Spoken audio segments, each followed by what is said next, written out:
Let's get nasty on a Wednesday. It's the Fast Lane on 101 ESPN as Jamie and I struggle to get our headphones in. No, you're not ready. You're not ready today. He's in here worried about his fantasy football league and Look, doesn't have his headphones in. I got moves. The blinds are closed. Ferrari and I are making a big trade here. Anthony, I'm going to need you to focus on what's important here. Okay. Anthony, you need a trade. What? I do need a trade. I'm 0-8. 0-8. How can anybody be that bad at fantasy football? Because all my guys are hurt Are you or even terrible. trying? You're not trying, are you? Last week I didn't. I kept CD Lamb on the bench. Cost me a win. I mean, why would you play him? T-bone. You have Jaden Reed as That's your correct. top wide receiver. I bet you if you ask No, the I got majority CD of our Lamb as my top wide listeners- receiver. I just didn't play him. Why? I forgot to check the lineup. See, He was don't- on bye last week. So this is what bothers me, is you're obviously not taking it very seriously, and then today to start the show, you're taking it seriously so much you're distracted. Not that you won't perform well, Anthony. I always perform well. You do, and you know what? I'm good with that.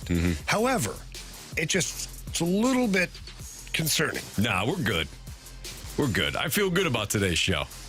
I feel good about the Blues tonight against the Avalanche. Yeah, I mean, who doesn't? Yeah.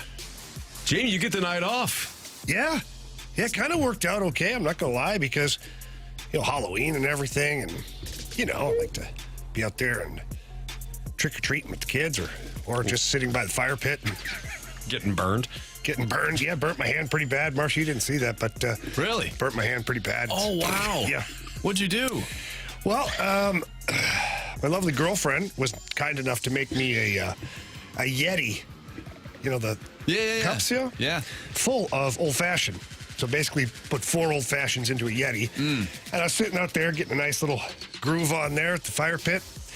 And a little wood poker that you do to kind of shift the wood around. I put it underneath the fire pit because I don't want kids stepping on it after or whatnot. So it's a safe spot for Absolutely. it. Until kids roll up on you and you're not really paying attention, and I'm reaching under to grab the fire poker, and I kind of turn and sizzle my hand off the side of the fire pit. Not great. Yeah. You need a Band-Aid for that thing? No, I like to just let it harden up like that. Yeah, that makes sense. Yeah. What a disaster we are. What a disaster Total we are. disaster. Total disaster. I mean, I took off half my face in a swimming pool accident. I was also drinking. Yeah. You almost took off your hand. Yeah, I actually A was dangerous Halloween accident. I guess Is- I'm next. I You're felt next it- for sure. I felt a touch on the side of the fire pit. I didn't react right away. Sure. And then all of a sudden I went, oh, that's hot. The bourbon protected you for a second. I felt like it was a force field for me. Many people make that mistake, Anthony. I've made that mistake too. In my young age, I've let the spirits, we'll call them, make me feel like I have a force field around me. That You I'm don't, though. indestructible. Yeah. Never worked. No, No. not at all. It's very dangerous. Probably could have used it when you stepped off the plane in Calgary. I should have. Yes, that would have been nice to have a little groove on there, we'll call a it. little something. Yeah. All right, Jamie. So, Avalanche, Blues. I love that, Jordan Binnington should be between the pipes tonight. That gives me some comfort. I'm not digging the defensive system against some of these teams that can move the puck really well. Why? I think the Avalanche fall into that category. I feel like the Blues, Jamie, are getting out of position a little bit with their defensive system. They're allowing too many open lanes, too many passes within the zone that is actually hemming them in the defensive side there. Yeah. They're just hemmed in constantly. Yet the other team still has options. Like, I don't get it. You're going to have to explain this one to me. Okay, so I would push back on there being passing lanes through the middle of the ice because I don't feel like that's been available. What about the boards? What about up the half wall and then around the net? Listen, we're going to tackle this thing one thing at a time. Fair. Okay? All right. So the middle of the ice is very protected. Yes. For the Blues. I'll give you that. Sticks and bodies. Everywhere. It's great. Now, the fact that they gave up. It's like a Friday night at the Rivers household. Yeah. You got to work to get the middle. Yep. But what's happening is the other team has a lot of control in the offensive zone. And like Vancouver was like 61% of the time they had the puck was in the offensive zone. That's a lot of time. It's a lot. So I think that what we're going to have to see from the Blues is not necessarily a modification, but more of an identification of when they can be a little more aggressive outward toward the walls. And it doesn't mean just like running around like chickens with their heads cut off. It just means identifying where there might be a winnable puck or a forcible situation. Because I found that, especially against Vancouver, and that's, it's a recent game, and it wasn't a great game. There could be many factors involved in the game and whatnot, but let's just isolate that. They were allowed to possess the puck for long stretches of time, and they had some pretty talented players. And eventually, at some point, the dam breaks. And so I'd like to see the Blues identify when there's a situation where they can get on the puck, force it a little bit. And the penalty kill mentality has always been like one guy goes, everybody goes. So I don't see why you can't use that in a 5-on-5. If one guy deems it to be a situation where he can force the puck, it's a winnable battle, then the other 4 guys on the ice with them should also go into more of an attack mode. Like not all out like crazy, like just go for the hell of it, but just like be ready to go. Like what his options are. As a player on the ice, I know where the guy's options are. I see an open guy, or I see a lane, or I see the corner the puck can be dumped in the corner. So you know that the guy has like one of 2 options. Take away the options. Yeah. Instead of just sitting back and then reacting to the puck, you can sometimes anticipate where that play's going to go, but it has to be because there's good pressure from the first guy, whoever it is on the ice. And I think that's where it's a flawed, not system, because the system's been working fine defensively. It's flawed execution, maybe at times, to where you're not pressuring enough. And I understand sometimes there has to be an overcorrection in order to get ultimately a correction. But I think it's time now to where Craig Berube lets the players know, hey, trust some of your instincts here too. You don't just have to be robots and just collapse in the middle of the ice and just stand there. Like if there's a winnable puck or a battle that you can get involved in, go out there, do it, force them. The onus then falls on the other guys on the ice to identify where the options are and take them away. So, Jamie, one of my favorite coverages in football is one that was popularized by Nick Saban, and it's called Match Zone. So when you play zone as a defense, but as soon as a player comes into your zone, it now becomes man-to-man. Okay, so you got your zones. Yeah. So whether you're playing cover 4 or cover 2, everybody's got their zone. But as soon as somebody enters your zone, it's man-to-man. Now, if he leaves, and I'm not saying this is a perfect system, but it's aggressive, yet it's a zone. Is there something like that in hockey where you can zone off certain areas of the ice, and then as soon as somebody comes in your zone, then you can play man-to-man and take away that option like you're talking about, or no? So that was what the Blues did last year. Oh, son of a... that didn't work. But it's not that it's not identical to what you're describing. The Blues last year was once the puck ended up above the circles, it became man-to-man. Okay. So once the puck went to the point, then it was each guy had their guy. So that wouldn't happen if the puck was down low then? Wouldn't happen down low. It was all out, like very aggressive. Is there a system that would kind of zone out the entire defensive zone and then go man-to-man? The hard part about going man-to-man in today's NHL, in any capacity, there's 2 things. And if you're going to zone off areas, first thing I'm going to do to you is I'm going to take my defenseman and I'm going to tell him to take the puck right down the wall into the corner. Because now he skated out of a zone into a new zone, and if you're not going to leave your zone, then I got a 2-on-1 in the other guy's zone. Gotcha. You see what I'm saying? Yeah. I'm going to overload you with numbers because I'm thinking, well, he's not going to leave his spot. That's his spot up there. Right. So you have to have... Hockey's so difficult because there's so many moving parts. And I know football, there's guys move around everywhere too, but there's only so many offensive guys that can catch the ball. Every guy in hockey on the ice, the 5 guys, is eligible to be a part of the offense. Got it. And the way the game is played now, with the way the defensemen roam around out there, they're a huge part of the offense. So it's difficult to go man on man because the way the penalties are being called too is like one hook, one trip, one hold, you're in the penalty box. So you can't just lock on to a guy. Like when I played in the mid-90s, you could just lock on to a guy. You could literally put your stick between his legs and just lock on. He couldn't go anywhere. So now you can play man-on-man. It was easy because I got my guy. Good luck moving. Right. But then when the obstruction and the hooking, all that came out of the game, now it's like bump and run all over the ice. Well, it's hard to isolate a guy in bump and run. Yeah. Because that's what you got to do. You've got to like hit or make contact, but stay in a position to where you're still between the man and the net. You can't overcommit, because if you overcommit and he spins off of you, now you're chasing yourself back to the front of the net and you have nobody. And that's what happened last year a number of times, is the Blues would overcommit in a situation and guy would end up jumping past them, and that's the backdoor tap-ins or the middle of the ice, great, scoring opportunity. So what defense did they play in 2019? Similar to what we're doing right now. Similar. Okay. A little more aggressive in the defensive zone. They did resort to some man-to-man back in 2019, but not a whole lot of it. So I do think that there's a good mix available on it. I think that you can use the system that you have right now, but be a little more aggressive on the strong side of the ice. And all that means is whatever side of the ice the puck is on, that's called the strong side of the ice. So if you cut the ice in half, straight down the middle of the ice, not the red line, but straight going from right through the goal nets, you have one half of the ice, the other half of the ice. Where the puck is a strong side.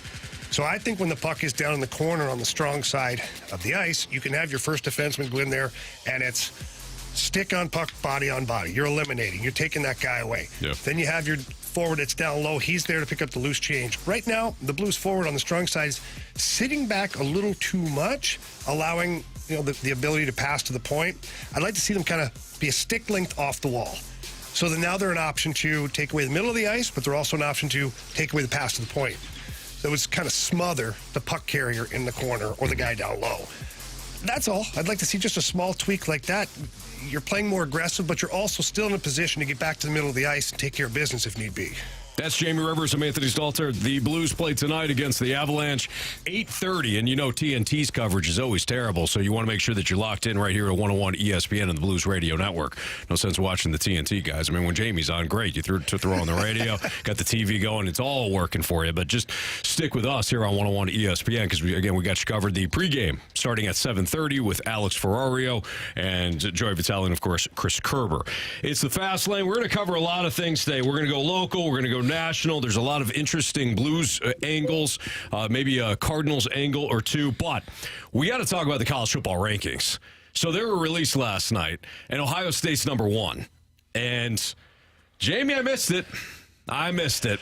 There's one obvious thing that the committee always goes for, and it's pretty simple, but I missed it. Tell you what it is next on 101 ESPN. Mascot?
football rankings were released. The first college football playoff rankings were released last night, and we all had some variation of Georgia, Michigan, Ohio State, and Florida State. And guess what, guys? So did the playoff committee.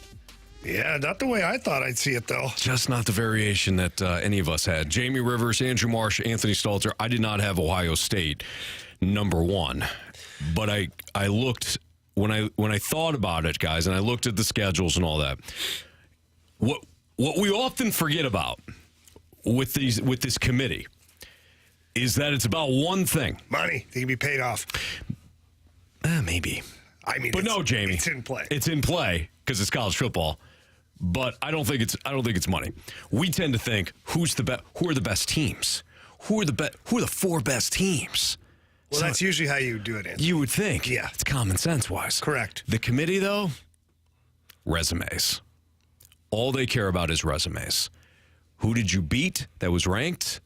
They'll give you a loss. Now, none of these teams are all, you got a lot of undefeated teams. Uh-huh. But they're okay with a loss as long as it's a good loss. But they really weigh heavily your wins. So when you look at things, Ohio State had a win over a top 10 Notre Dame team and a top 10 Penn State team. Period. End of story. Yeah. That is why Ohio State's number one. Should carry weight, though. They really should. They should. Georgia, if you look at it, had a win over number 20 Kentucky, and that's it. Now, if they beat Mizzou on Saturday, that's a top 15 win. That'll be weighted heavily. Who knows? Maybe Georgia will somehow overtake Ohio State. But Ohio State's got the best resume if you think about it from the committee's perspective. If you go to Michigan, this is where things get a little hairy because Michigan doesn't have a win over a ranked opponent yet. Not a one. They have Penn State coming up in Happy Valley, and then, of course, they got Ohio State at the end of the year. Florida State, they beat number 5 LSU at the start of the year and number 16 Duke 2 weeks ago. I'm a little surprised based on the resume factor that Florida State isn't in over Michigan in terms of the rankings. But when you look at why Ohio State's won, that's why. They have 2 top 10 wins. Nobody else in the country has that. Nobody in the country, I don't think, has played 2 top 10 teams unless, they've got multiple losses.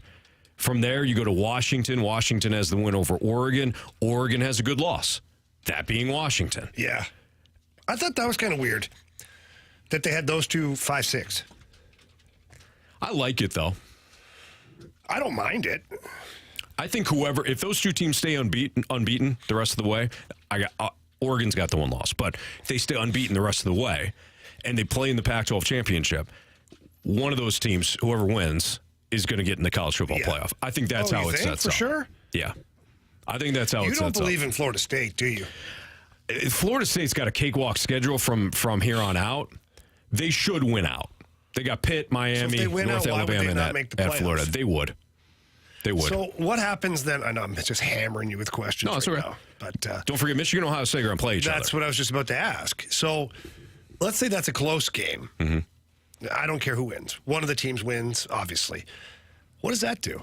Because you just said, they're fine with like a loss. So if Ohio State loses to Michigan, Ohio State should still be in the playoff because they've got wins against ranked teams. Right. Ohio State would be in a better spot, to your point. Yeah. To stay in the mix. Than Michigan. Maybe they get bounced out, but they're like 5. So they're kind of right in that area to get in if another loss happens to one of these other teams. But Michigan would be in some trouble. I think if Michigan loses a game, they're punted. Because right now, NCAA, with this Spygate thing or this signal stealing thing, they're just waiting to punt them out of the playoff. They might be. But if Michigan wins out, pretty hard to kick them out. If they beat Penn State, Ohio State, and then win the Big Ten championship, they're in. Same with Georgia. If Georgia wins out and they win the SEC championship, they're in. So that's how things kind of play. But I will say this. I don't think in the history, and maybe somebody can fact check me on this, but I don't think in the history of the college football playoff has the original 4 teams that have been ranked 1 through 4, those 4 teams have made it. There's always at least one team that is bounced at some point because of a loss or what have you. Are you sure? A lot of teams. A lot of Bold times. statement, Anthony. I don't think there's ever been a time where it's the same 4 teams that were ranked at the start also played were the same 4 teams that played in the playoffs. I could be wrong on that. I have to look back, but I don't know how to fact check you, so I'll just believe you. now Mizzou. I was thinking about this a little bit, and this is a narrative, Jamie, but it is a narrative that I don't like thinking about. If you're Georgia, how ticked are you? You've been number 1 the entire year. I guess you do care because the playoff game. These are kids, you know. These are kids. You got Washington. You got Oregon. Now, some of them are millionaires. These are kids. Well, what I'm saying is, if the head coach, if you're Kirby Smart, you can say, "Oh, everybody thinks Ohio State's better than us," and now you got Mizzou on deck. Or if you're Washington or Oregon, say, "Nobody believes in you. They left us out." Yeah, like you can kind of drum up that narrative if you want.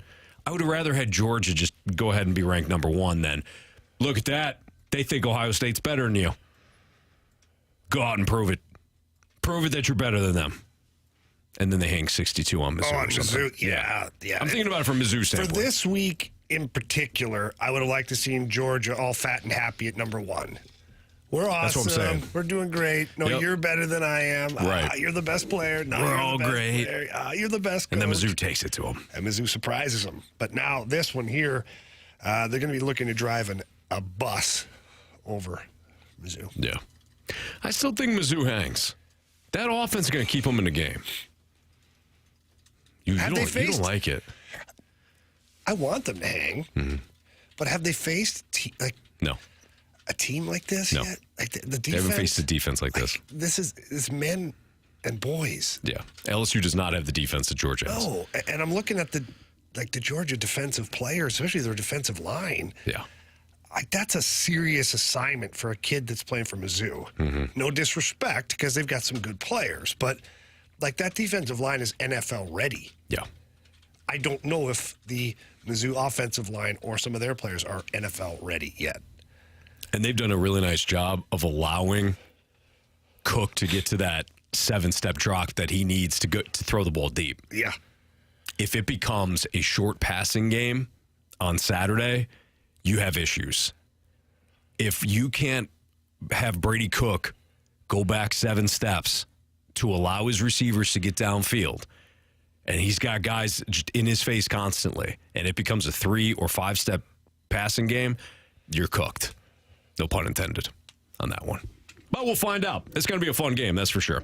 It's the Fast Lane on 101 ESPN. Jamie Rivers, Anthony Stalter, Josh McDaniels fired in Vegas with 4 years remaining on his deal. We'll get into that next on 101 ESPN.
on your 101 ESPN Sports Center. I'm Andrew Marsh. It's time for a Sports Center update driven by Johnny Londoff Chevrolet and Johnny Londoff Autoplex. The Blues are back in action tonight, taking on the Colorado Avalanche. They look to bounce back after a 5-0 loss on Friday night against the Vancouver Canucks. Pre-game for that one starts at 7:30. Puck drop is at 8:30. You can catch all the action right here on 101 ESPN. We'll talk later at 4:30 with our guy from The Athletic, Jeremy Rutherford, our Blues insider. Make sure you tune into that one. We'll have more Blues coverage for you. But we're going to dive into the Josh McDaniels firing last night.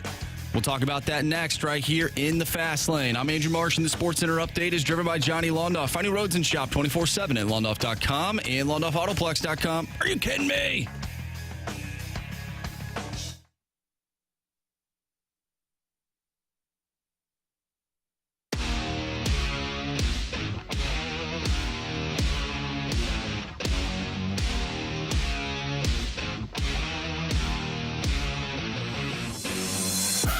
Well, as Marcia just mentioned in the Sports Center update, time to get into that Josh McDaniels firing. Dave Ziegler also out as the GM of the Raiders. Here's my biggest takeaway on this. At what point do you say as an owner, I can't continue to try to get the copy of a copy of a copy of a copy? Because the first copy isn't as strong as the original, Jamie. That's a good point, Anthony. But when you get like 9 copies down the road, that's even worse. That copy's just, it's at this point, it's so who are it's your unrecognized. copies? Like, explain your copy. The New England Patriots. Mark Davis wanted to replicate what the Patriots have done. I get it. The Patriots have had a lot of success. But if you don't have Tom Brady and or Bill Belichick, that's going to be difficult. Other teams have proven this. Romeo Crennel. I mean, it goes on and on and on. There are Casio in Houston, the GM there. You've got, even college head coaches that came from that Patriots way did not fare well. No. Matt Patricia in Detroit. McDaniels now multiple times. Why? Because they all try to be Belichick. They all try to do the Patriot way thing, which is hold everybody accountable, stay long hours, everybody's in. You don't need necessarily the superstar. You just need guys that fit the Patriot way, and you're good to go. But, Jamie, clearly that isn't the case. Patricia tried to be Belichick in Detroit. It was a disaster. That was donkey stuff. McDaniels tried to be Belichick in Vegas, trying to be the Patriot way.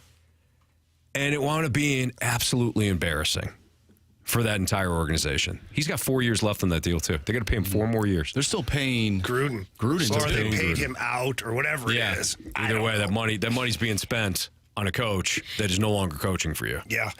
So I guess my question is, when you get a guy like Josh McDaniel who has just never done well as a head coach, why do you go hire him? Like I said to you in the office, why would you give him a 6-year deal? Or was it 6 or 4? Oh, 6, because he just got let go after 2. Yeah, he's got 4 left.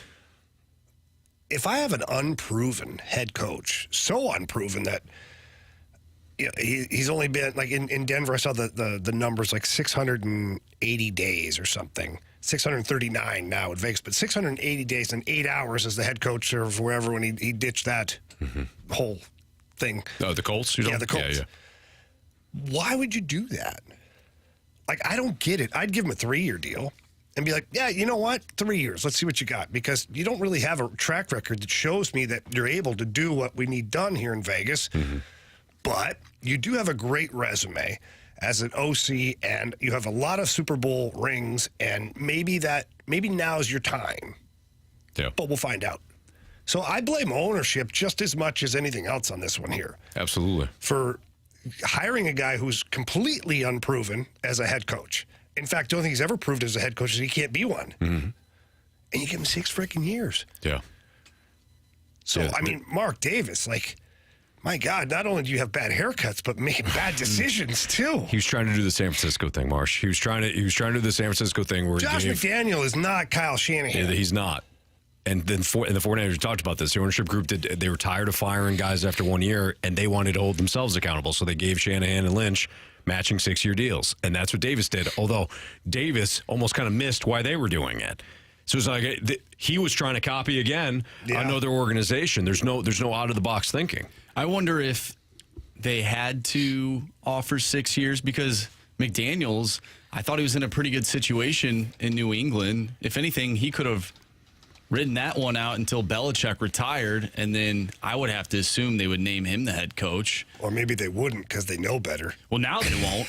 True. Now they won't for sure, but maybe he needed 6 years to really convince him to go there. I don't know. I'm just floating But things if I'm out Mark there. Davis at that point, I'm like, well, then you're not our guy. Yeah. Like, I'm sorry, I'm not giving you.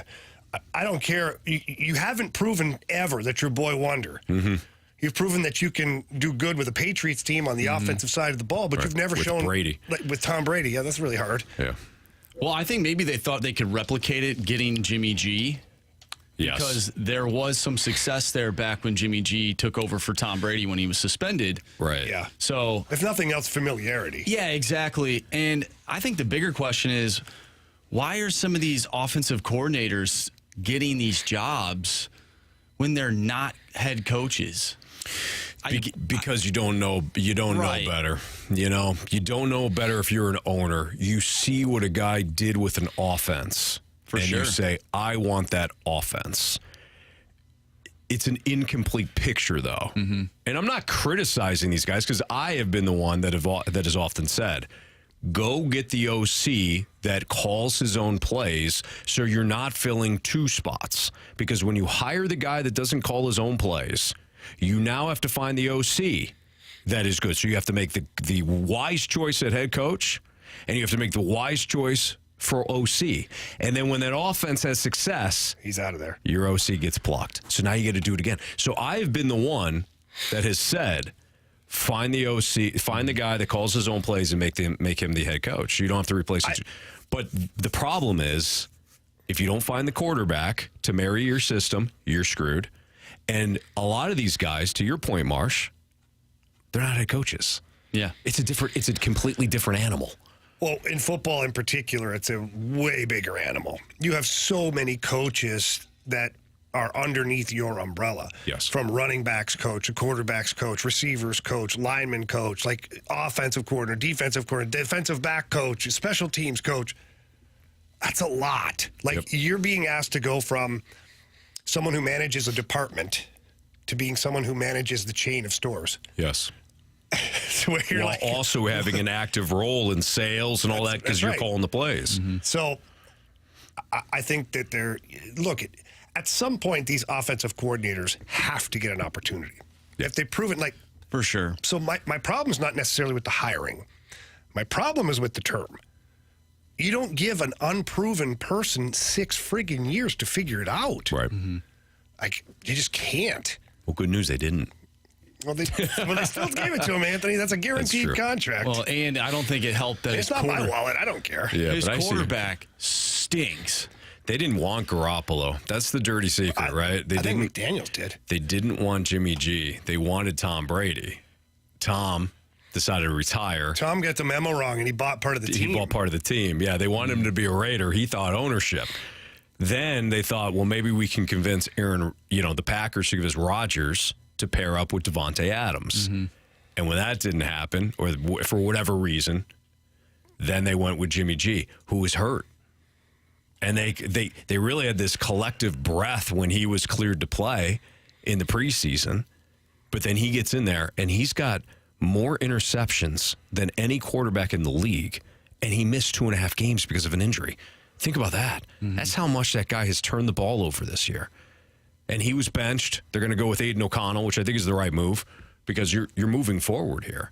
And poor Devontae, there's 2 guys on that team I feel bad for, Devontae Adams and Max Crosby. Mm-hmm. Max Crosby is one of the best players in the NFL, and the casual fan doesn't know because the Raiders are awful. Mm-hmm. That guy is a one-man wrecking crew. And they didn't even pay him. They paid Chandler Jones, who went AWOL. Oh, he's gone off the deep end. And then they cut He him. needs help. Not great. And they have Khalil Mack, too, if I'm not mistaken. Oh, no, He's they with used, the- yeah, that's they right, used he's with to. the Chargers. Yes. Used to have Khalil Mack. But, that defense, I thought the defense was pretty good on Monday night. Obviously, they gave up, 26 points, but they forced a few turnovers. The offense just terrible. It's awful. It's terrible. And when you're the OC, or you're the play caller and the head coach, and your offense is terrible, and you can only score 16 points a game, he's got to go. And a lot of people thought that Devontae Adams should have been moved, but I think it's a smart move from a organization standpoint to put your cards in his hands instead of the head coaches, and they got rid of him. Yep, he gone. All right, it's Fastlane on 101 ESPN. Perunovic, Bortuzzo. Let's get into some Blues line combinations. Got some questions for Jamie on this next on 101 ESPN.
if you're hoping the Blues might catch a break because Colorado's banged up, think again. Looks like Cale Makar will play tonight, right? Damn it, Anthony. Yeah. So much bad news.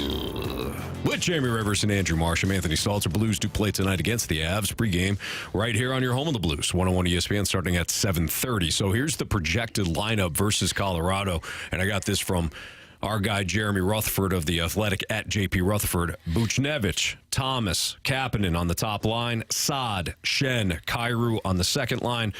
Verana back in. JV. Verana, Hayes, Neighbors. Toropchenko, Sundqvist, Blais is your fourth line. And your defensive pairings, Scandella, Parayko, Krug, Falk, Leddy, Tucker, and Binnington is in net. Mm-hmm. So, Jamie. Yeah. We were talking about the defensive structure, the defensive system for the Blues earlier, and why they're getting hemmed in when they're playing these other teams. It looks like Chief is trying to switch things up enough to find that right mix of players. Is it the players or is it the scheme? Because it's got to be one of the two, right? Well, right now I think that it's a combination of all the above. You're not getting any. The Blues right now on clean zone entries, I think they're last in the NHL, which isn't good. Isn't good. Maybe I'm wrong on that. Maybe that's not. You could have just said 30th. Yeah, no, it's. I'll find it. Let me just retract that for a second. I will find what I'm actually talking about. They're not good in that area. Not great, yeah. So they've got to find a way to create more offense in the offensive zone. And I think one way to do it is by balancing out the lines. And I think this is pretty good balance. You know, you've broken up Kyrou and Thomas. You know, as good as they are together at times, right now it hasn't really clicked for them or that line overall. So you have to kind of make a switch. And Kapanen, he's been playing really well. I love the way he's been skating. He's been assertive out there. He's playing at both ends of the ice really hard. So I like him. He's a very direct player right now, and I think that goes well with someone like Robert Thomas. Yeah. Because he's a puck distributor first and foremost. And I don't know, just watching a couple of games so far, Kyrou and Thomas, just too much high-risk maneuvers. You know what I mean? Like when I'm watching, I'm like, it's not really necessary to have like 5 drop passes in a sequence. It's not really necessary to be buzzing around with the puck and not taking it to the net. So maybe this will force both of those guys to be more direct. Yeah. And I think that that's what he wants. I mean, because obviously you're not getting the offensive output that you desired, or you wouldn't be changing up any of the lines. Sure. So I think Chief is looking to change it up a little bit, change the look and the feel of these lines. I do like Kyrou with Shen and Saad. It's going to force Kyrou to play a more direct game as well. And then, you know, Verana back in the lineup. Yeah, it's time. And, you know, I heard BK. But do something now. Yeah, but yes. You know what I mean? Like, that you want to send your warning shot, okay, fine. But now Verana, you gotta do something here. Here's what he has to do. He has to skate and compete. That's it. Because when you look at the scoring chart, he's got 3 points. He's second on the Blues in scoring. But that doesn't always tell the story. And listen to BK and Ferrario, it was yesterday or day before. Anyways, they're talking about, like, BK was like blown away that Verana went from the press box to now he's on the power play. How does that happen? Well, it's simple. Because you gave the guy the warning shot. He got healthy scratch for 2 games in a row. You know what he's capable of. The style of player that he is a power play guy who loves to shoot the puck from that half-wall spot over there. So now you put him in. Did the message we sent you, did it sink in? And this is why you do that. So it's not a matter of the coach not knowing what he's doing, which I don't know if they were alluding to that, just kind of came off that way. They were like, well, why would you do, like, how does that even happen? Well, it's just like anything else. When you take the ball out of the starting quarterback's hand, sometimes to send a message in the second half, you give him back the ball for next week because you expect him to react a certain way. Yeah. And this is what they're doing with Verana, is they're expecting him to react a certain way to where they get the offensive output, but at the same time, he's skating and competing. And that's the biggest drawback with a guy like Jacob Vrana is he's got so much talent. He's such a great skater. He handles the puck so well. He's got a really good shot, good offensive instincts. But the compete isn't always there. And the skating isn't there. It is, like, we used to say this about guys that had talents like this and would only play one side of the puck, was the ice is tilted. Mm-hmm. It's downhill skating towards their end and uphill coming back to our end. Right. Because you wouldn't see the same kind of speed or intensity or whatever coming back as, who wants to play defense. Yeah. But unfortunately, like, you have to. Even Jordan Kyrou this year has displayed a lot more defensive awareness than any other year. So if you've got a guy like Jordan Kyrou who's making $8 million a year and you're expecting him to do that, like if you're Jacob Vrana, who your career was on life support last year, you should probably compete every shift. Or be Brett Hull. You know what I mean? Anthony, I'm going to help you out. It's going to be way easier for him to compete. Okay, so you're a goal scorer, then score goals. Yeah, and he has to be given the opportunity. And so, look, I'm fair. I'm totally fair in this. One is the second power play unit didn't get many opportunities for the first, 6 games. Yeah. So Jacob Vrana doesn't get a ton of opportunities to create that offense, and he still has a goal and 2 assists, which is good, okay?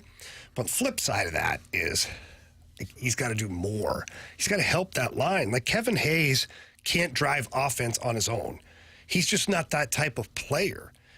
He's not blessed with the most speed in the NHL. He handles the puck very well, protects the puck well, makes pretty good hockey decisions out there, but he's got to give it to somebody. And you can't just hand it off to a guy who's not skating or a guy that's not available because he's covered because he lets himself be covered. Mm-hmm. So I think a lot of eyeballs will be on Jacob Vrana tonight just to see his reaction, because I said it before, he wasn't thrilled, to say the least, about being healthy scratched in 1 game, let alone 2 games in a row. So now what do you got for me? How big is that fire burning in your belly at this point to stick it where the sun don't shine on the coaching staff? And guess what? The coaching staff, that's what they want. Yeah, absolutely. Yeah. That's a victory. Right. So you got to get guys going. You got to get Kyrou going and playing alongside Shen. Guess what? He's going to be held accountable. Big time. Yeah. And then you got the other line. Buchnevich was frustrated a little bit too with some of the too many passes, although he's guilty of it himself at times as well. So hopefully this creates a little more balance, because they're going to need it. That Avalanche lineup is no joke. It is no joke. I hear a lot of people talking about how this could be a bloodbath and this and that. Listen, the result for me as a Blues fan or as someone who enjoys the Blues is not all that important tonight. I know that sounds crazy because, don't you want to win every game? Yes, yeah. I do. So don't get confused. But how close can you compete with this team? Are you going to give us a Dallas effort to start the season where you hung with the Dallas Stars for the entire game, brought it to a shootout? You lost the game. Would have been a nice win. Doesn't matter. End up being a good point. Are you going to bring that game tonight? Because if you do, and you show that you can compete with the Stars and the Avalanche within your division, it makes me feel like this is a team that truly could push for a playoff spot. But if you bring me the effort like you had against the Coyotes or against the Canucks, you're going to see just how far off you are at this point. So for me, it comes down to effort and execution for the Blues tonight, and they better bring both of them if they're going to have a chance. Yeah, if they have the Arizona effort, Colorado could hang a snowman on them. Oh, easily. Even with Binnington. And what's going to happen at some point is Jordan Binnington, it's not that he's going to break, but an overworked goalie just becomes overworked. Right. So you got to help out a little bit here. And I believe the team can do it. I think that the line shakeups are going to be good. I think the beginning of the game, in Colorado, you always want to be even or better going into the second period. If the Blues can do that, then they'll give themselves a chance to compete for the game tonight. Don't forget, we've got the coverage for you right here on 101 ESPN pregame starting at 7:30 as the Blues take on the Avalanche with Jamie Rivers. I'm Anthony Stalter. Apparently Newt and Shohei Ohtani were hanging out. What does it mean? Probably nothing. Here's the question, though. Here's the question. Should the Cardinals go all in for Shohei Ohtani? We can dream, but does it make sense for this team? That's next on 101 ESPN.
Fast Lane here on 101 ESPN.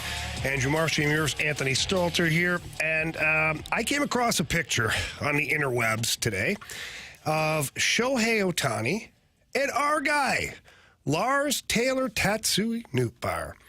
I'd like to think that Lars was doing the work of God today and recruiting Shohei Ohtani for the Cardinals.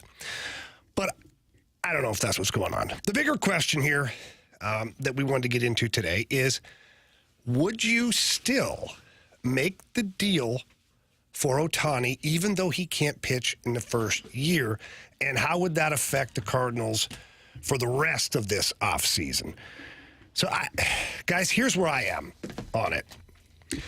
I don't think you can make that deal.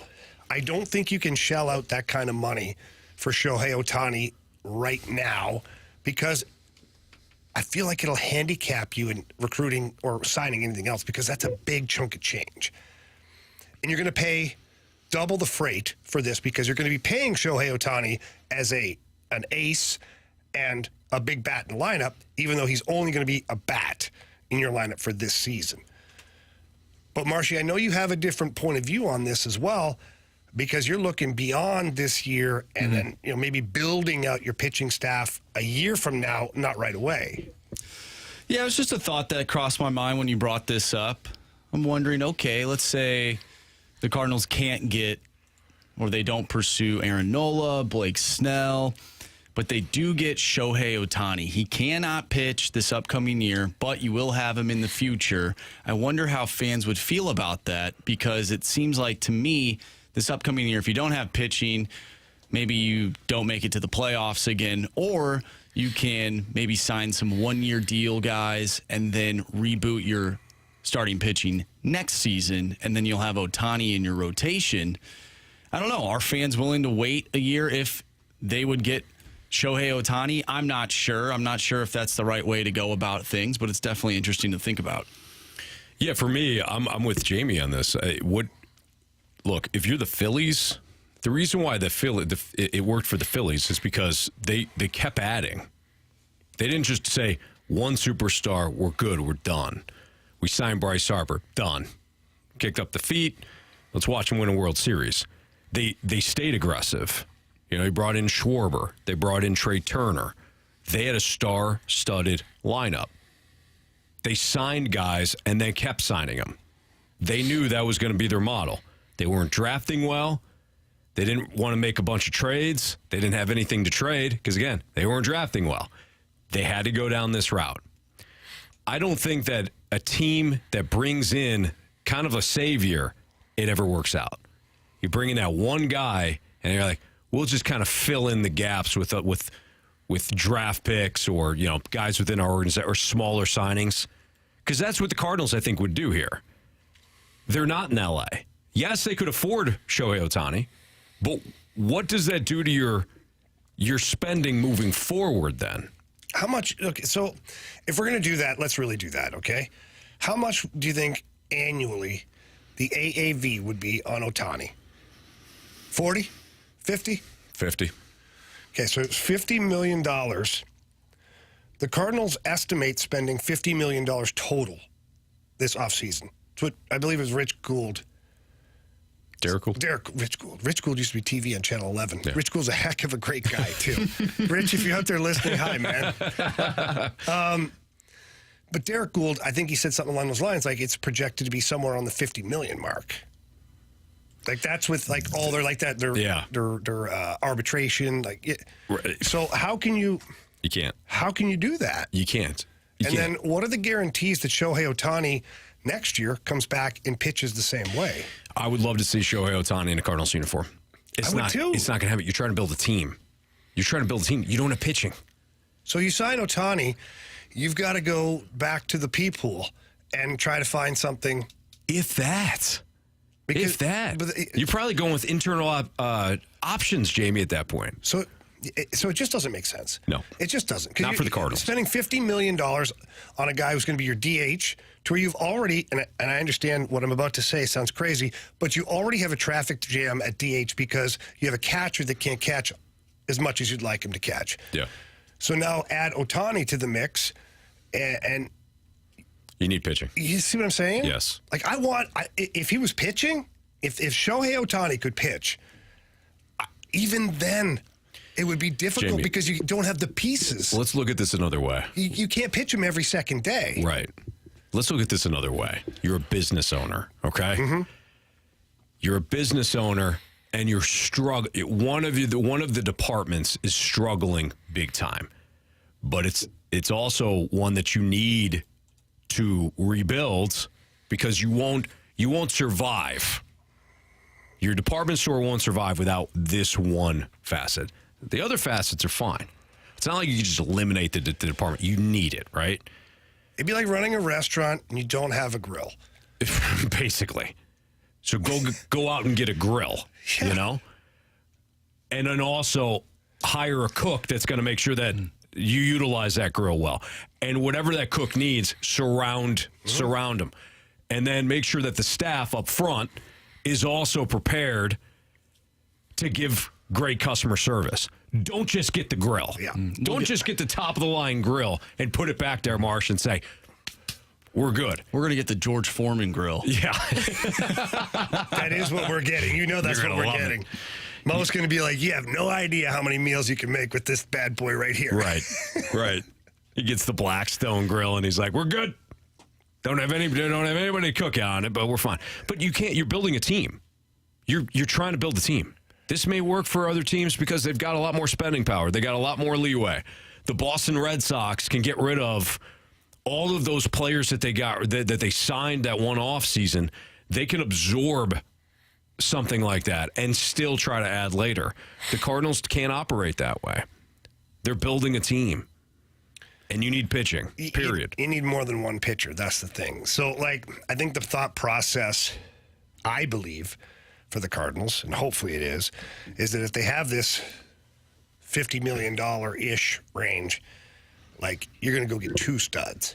Yes. Like, at least then you can add them to Michaelis, Matz, and whoever internally. Mm-hmm. Or you can go get another guy. Like, I stand firm on this, and I'll say it right now because I start believing it more and more. Sure. Kick the tires on Trevor Bauer, man. Where are you going? Yep. Mookie Betts quoted as saying, and it's just one guy, but Mookie Betts on record saying that he personally had a great relationship. I'm paraphrasing right now. Yeah. Great relationship with Trevor Bauer, and he wasn't an issue and all this stuff. Regardless of what you think of Trevor Bauer or what happened, one, he was never found guilty. Two, he never had to pay any restitution because there wasn't enough evidence there, and he fought and he proved it. All these things that doesn't make him a great guy. Never said it did, but at least doesn't make him the type of person that a lot of people thought he was. Sure. You could probably throw a couple million at this guy because his contract was voided with the Dodgers. He didn't get that money. So I know he's still got some money in his pockets if he's smart, which he is. But let's say you threw him a $5 million contract with a bunch of incentives. Mm-hmm. You get to 5 wins, it's this, 10 wins, it's that, this many strikeouts, this many innings, whatever it is. Throw a boatload of incentives at him to get him up to maybe 15 at the end of it. But let's say you could sign him for $5 to $7 million, maybe even cheaper. Who knows? Then you can go out and you can take a sledgehammer to the housefly and get Aaron Nola and get Blake Snell. And then can you imagine the top of your rotation with, let's just say, Nola, Bauer, Michaelis, Matz, and then whoever else, because you'd still have enough money to go find another guy. Yeah. Hell, you might be able to add Sonny Gray still. Mm-hmm. You might be able to. It makes sense. As much as I push And back if he sucks on and this, he's a bad dude, kick him to the curb. as much as I push back on this, you're right. I mean, if it's a 1-year deal, you could potentially get a number one or top of the rotation guy for. And the Cardinals are a very reputable organization. So if Trevor Bauer, if I'm his agent, and I'm talking to Trevor Bauer, I said, listen, this is the perfect chance for you to reclaim your career. You go to the Cardinals. They have a really great reputation. You get in there, be a good guy, put your head down, go to work, pitch your butt off, and after that, watch what happens. Because if the Cardinals don't cut him, because we know the Cardinal way, right? If Trevor Bauer survives a year with the Cardinals in the Cardinal way, it speaks volumes. Mm-hmm. So other teams now with maybe not so much of a high, standard might be like, we don't care. Here, we'll throw him $20 million for next year. I just don't see the downside in approaching it. And maybe Trevor Bauer says, no, maybe I have other offers. I can't imagine the phone's ringing off the hook for him right now. But if I'm John Mozeliak, I'm going to the DeWitts, and I'm saying, you have to trust me on this. And if it's wrong, I'll make up for it. We'll DFA him. He'll be gone. We'll find, whatever. Mm-hmm. But then, because Trevor Bauer has the potential, I don't know if he's got the potential of being an ace anymore, but he certainly has the potential of being a number one. Sure. So imagine if you had an ace, a number one, and then maybe somebody else. Now all of a sudden you're back on the rails, man. Mm-hmm. Yeah. I don't know. I don't hate it. That's my Pobo right there. There you go, Jamie Rivers. We're going to play Prove Me Wrong next. So if you got a Prove Me Wrong statement, 314-399-9646, send it into the Air Comfort Service text line. Again, we'll play Prove Me Wrong here on the Fast Lane.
Prove me wrong, kids. Prove me wrong.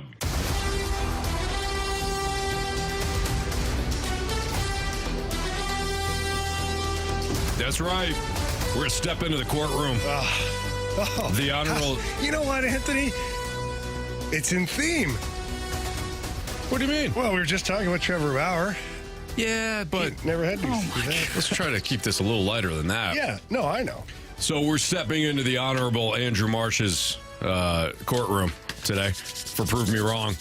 This is how it works. You throw out a statement.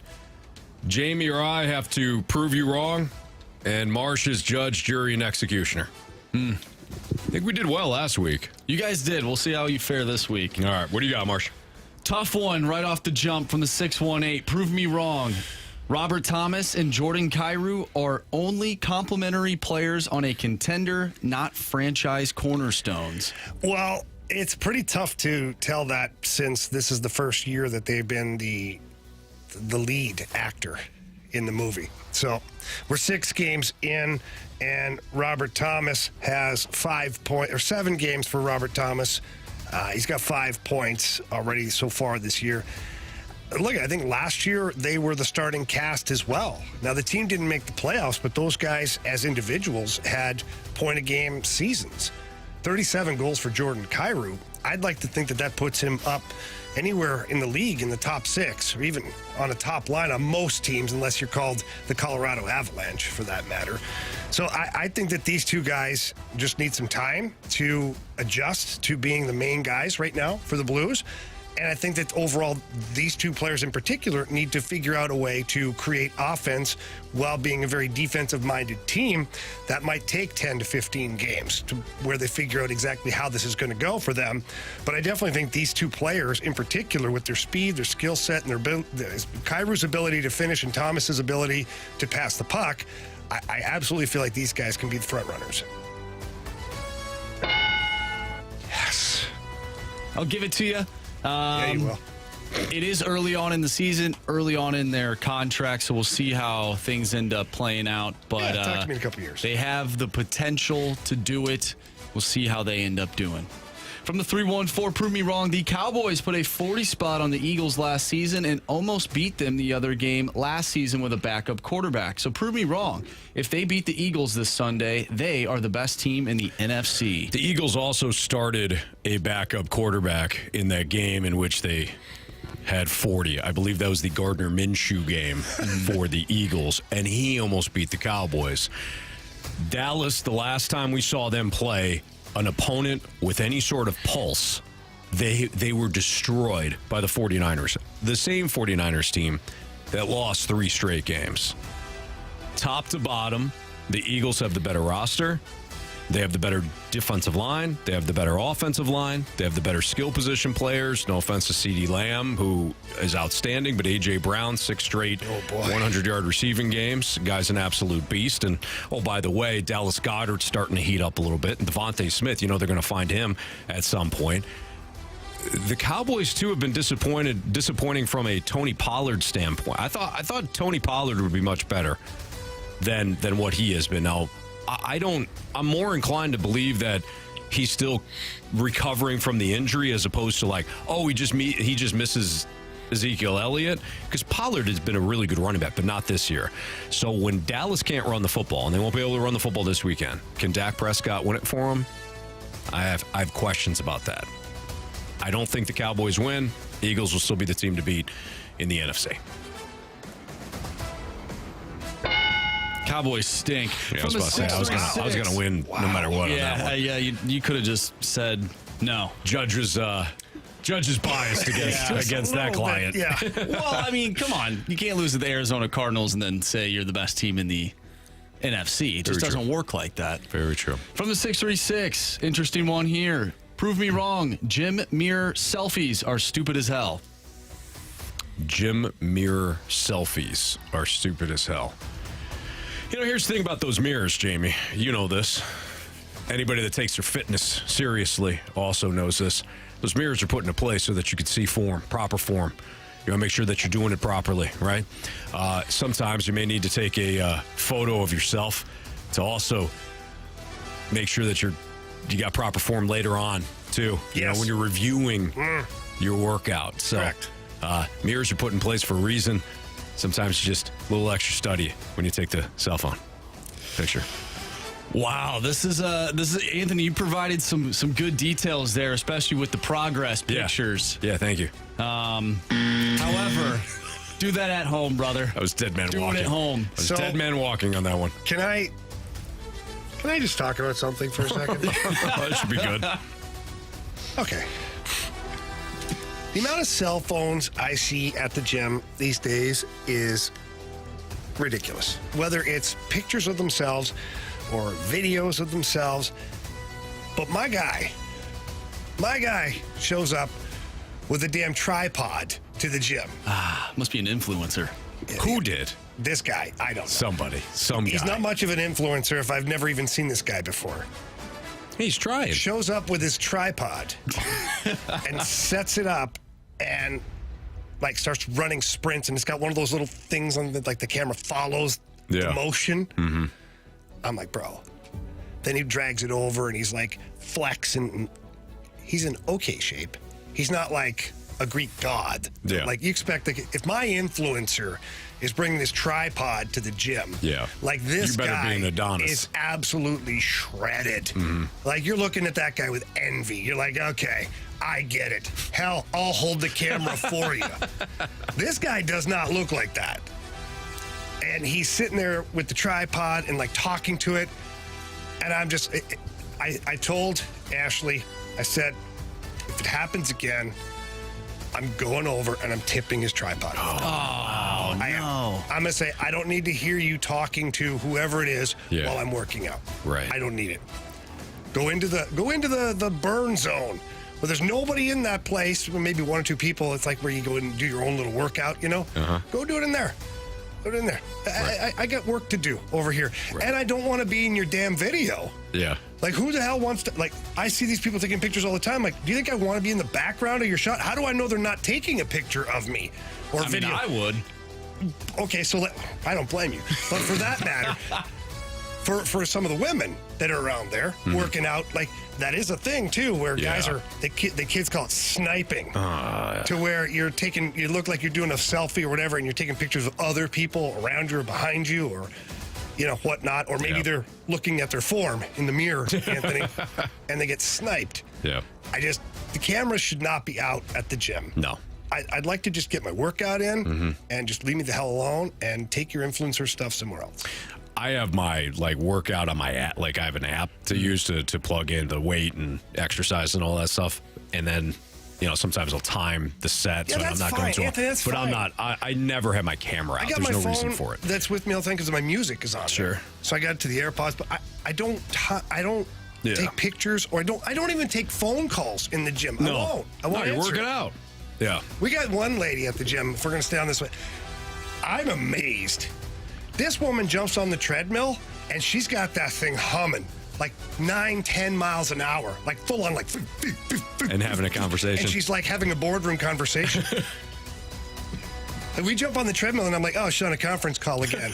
And she's literally like doing a whole presentation while I'm like, I ain't even mad. I'm impressed. I'm impressed at this point.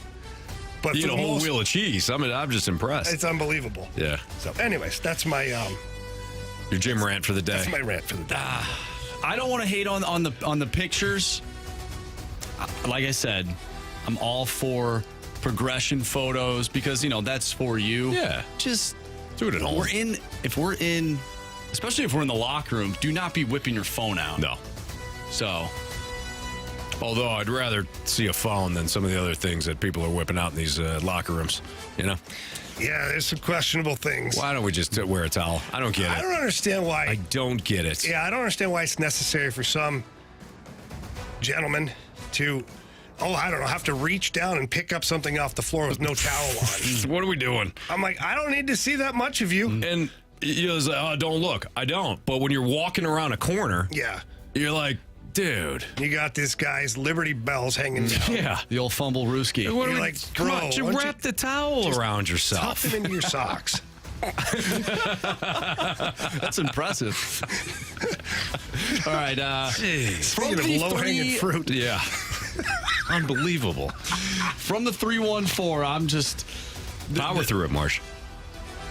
Oh, I thought you said Bauer through No. it. Okay. No, power through Well, it. Yeah, Gotcha. no. From the 314, this texter saying, don't let you guys off the hook with this one.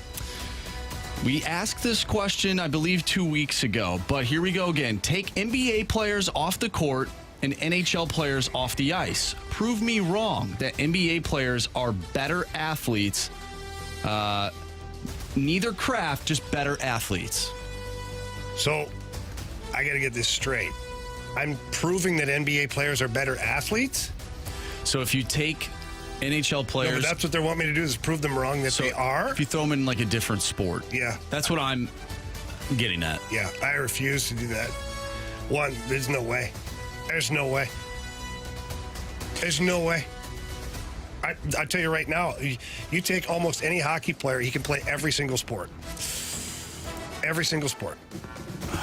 But and when you take them off the ice, like, that's the whole part of it. Yeah. So, like, I don't know if LeBron James can play tennis. I'm sure he can, but every NBA guy, like, I don't know if he can play tennis or soccer or like some of these other sports. Yeah. What about football for hockey? Because not all those guys are big.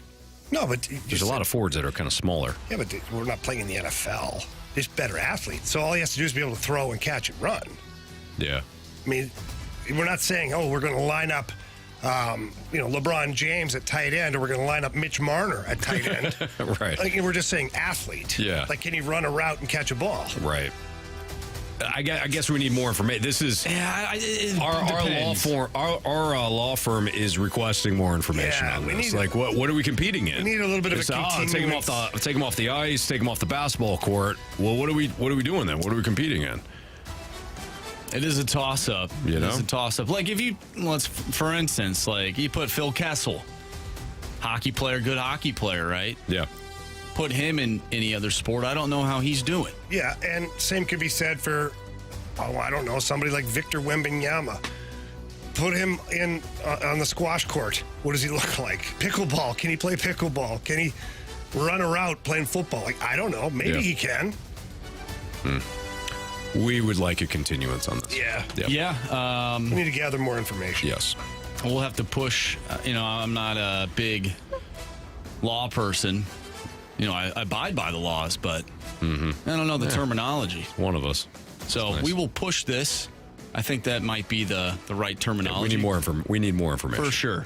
For sure. So we'll just leave it at that. All right, that's proving me wrong here in the Fast Lane on 101 ESPN. I made this comment last week, and I was almost hoping that I'd be wrong. But Marsh read something to me in the office. I'm like, well, nope. I'm going to be one of the few things I get right. And it's not great if you're Major League Baseball. That's next on 101 ESPN.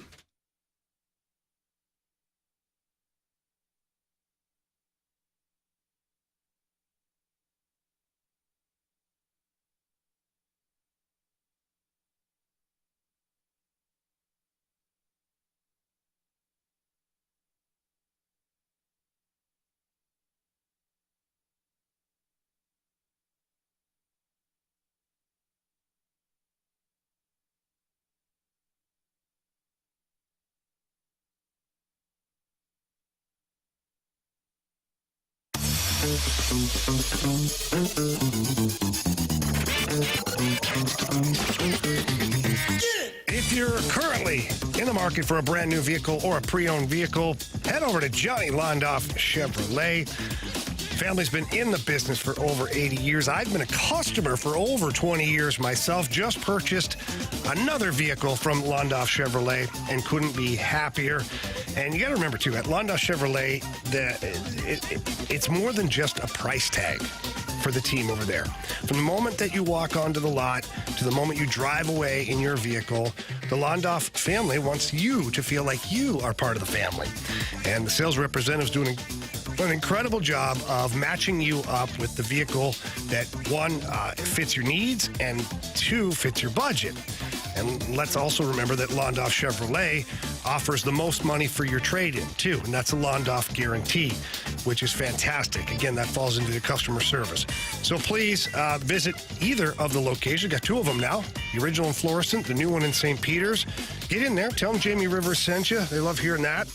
But if you can't get there in person, get there online. Visit them at londoff.com or londoffautoplex.com. Are you kidding me? Johnny Londoff Chevrolet.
ESPN Sports Center. I'm Andrew Marsh. It's time for a Sports Center update brought to you by Saliga Heating and Cooling. The Blues back in action tonight, looking for a win in Colorado as they take on the Avalanche. Pregame show starts at 7:30. Puck drop is at 8:30. You can catch all the action right here on 101 ESPN. We'll talk with our Blues insider from The Athletic, Jeremy Rutherford, at 4:30. So make sure you tune in to that. Once again, Blues Avalanche, 7:30 pregame, 8:30 puck drop. Last night, the Rangers defeated the Diamondbacks to take a 3-1 series lead in the World Series. We'll dive more into that one coming up next. I'm Andrew Marsh, and the Sports Center update is brought to you by Saliga Heating and Cooling, independent American Standard heating and air conditioning dealer.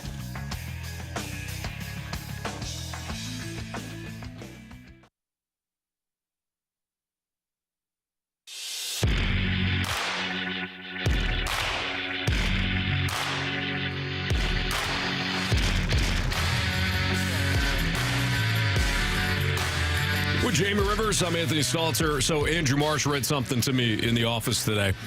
Last week, Was that because you couldn't read it? That's correct. Jamie, I don't know why you had to bring it on air. Everybody knows that.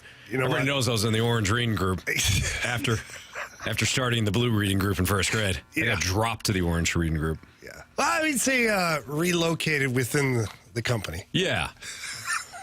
That's not how they put it. Okay. You're going to be in the orange reading group. Now, everybody knew. Everybody knew. Everybody knew what that meant. Mm-hmm. But look at me now. I got people reading in me now. So anyways, last week I said this Diamondbacks Rangers World Series, I think might be the lowest rated World Series of all time. No, it is. Marsh, you got the numbers, right? Listen to this. Yeah, I do. It's not great. 8.5 million viewers. Let me hear you. That's me. Got it twice there. I burned on one hand and shocked on the other. Go ahead. Sorry, Andrew. Go ahead, Marsh. Okay. 8.5 million viewers.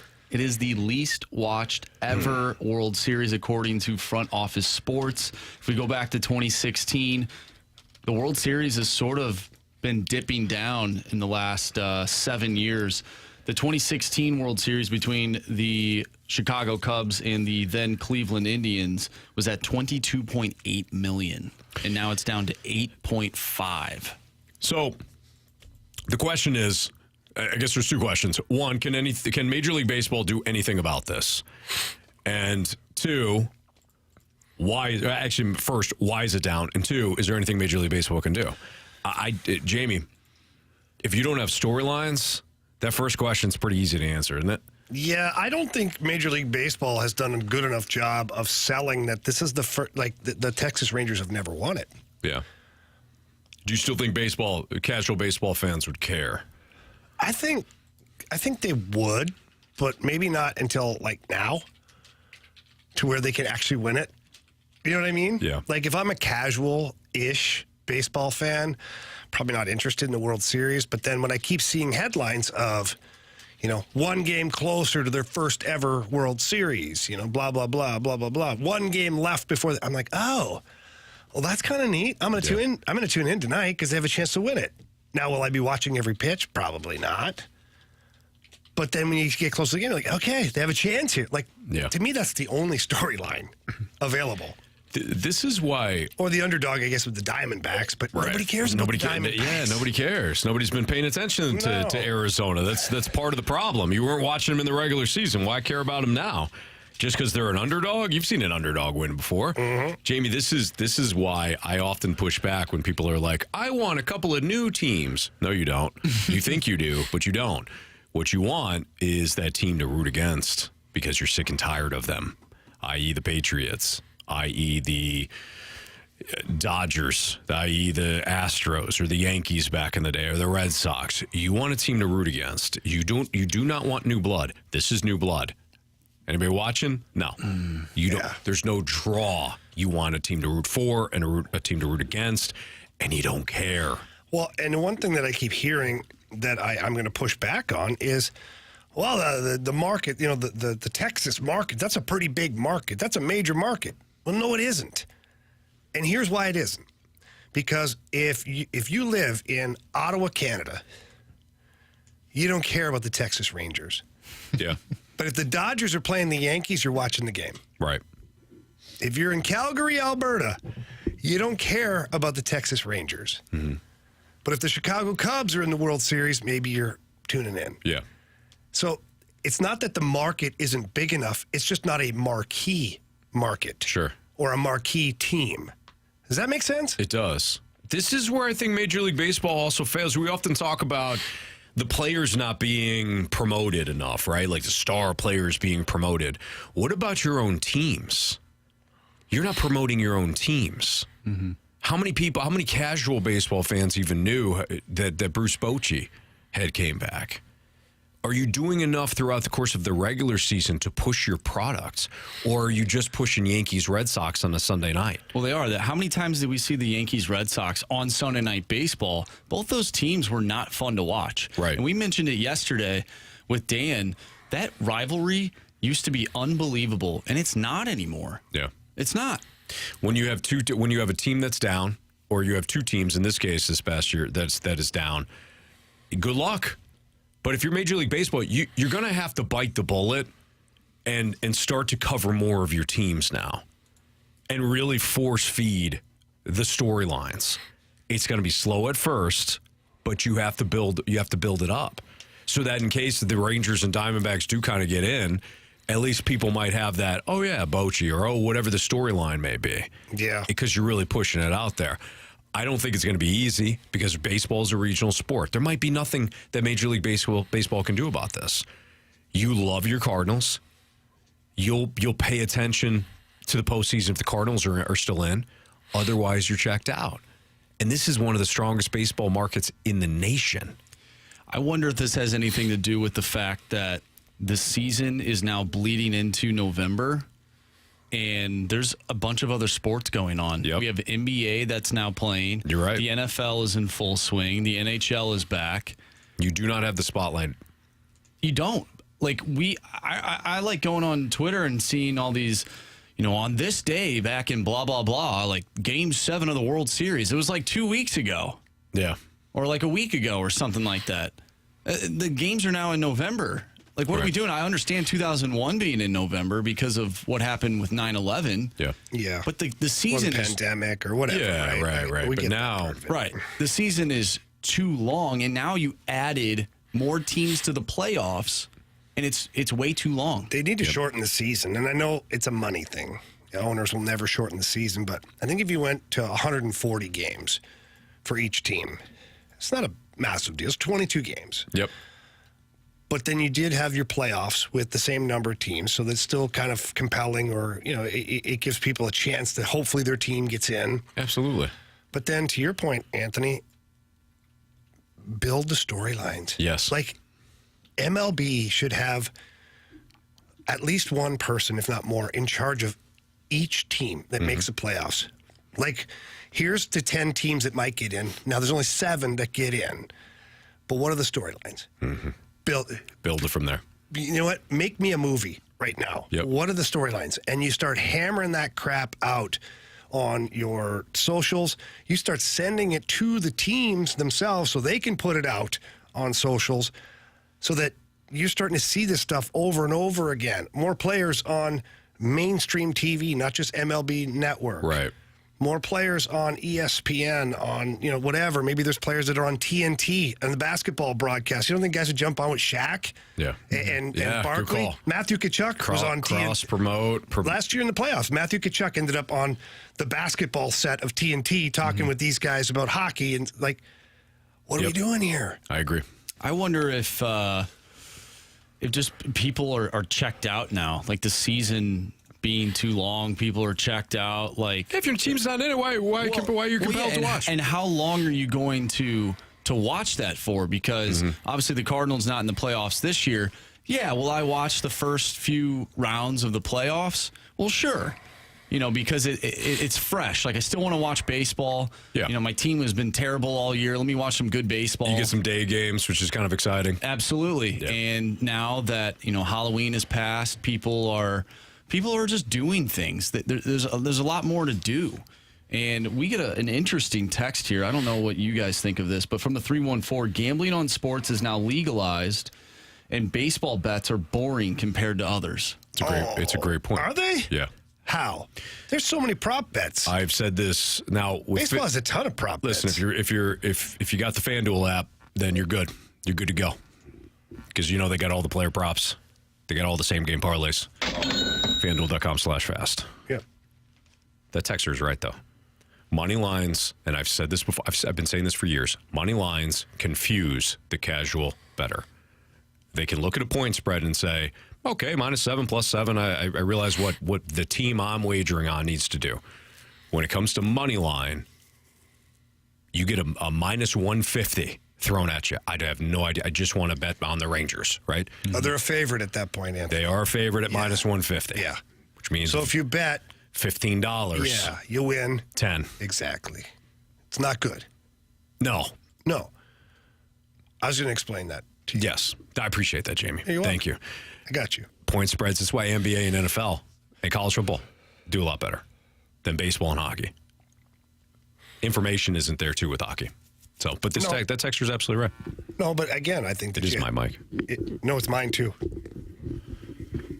What was I tightened mine? Nice job, Jamie. You guys got to stop fiddling around with those mics. Keep touching them too much. I know. Well, when Anthony touches his, it goes right up in his face. It does. Yep. See? I barely. Anthony's got the touch. As soon as he touches, I mean, it goes up fast. It doesn't take that much. No, it certainly doesn't. Nope. Hey, it's a Fast Lane on 101 ESPN. Want to get back into some Blues hockey, Blues hockey. Jamie, what do you want to talk about? I don't think we. Let's talk about hockey. I got something for us. Oh, hot damn. Oh, boy. Here comes Marshy. Next. Top rope. On 101 ESPN.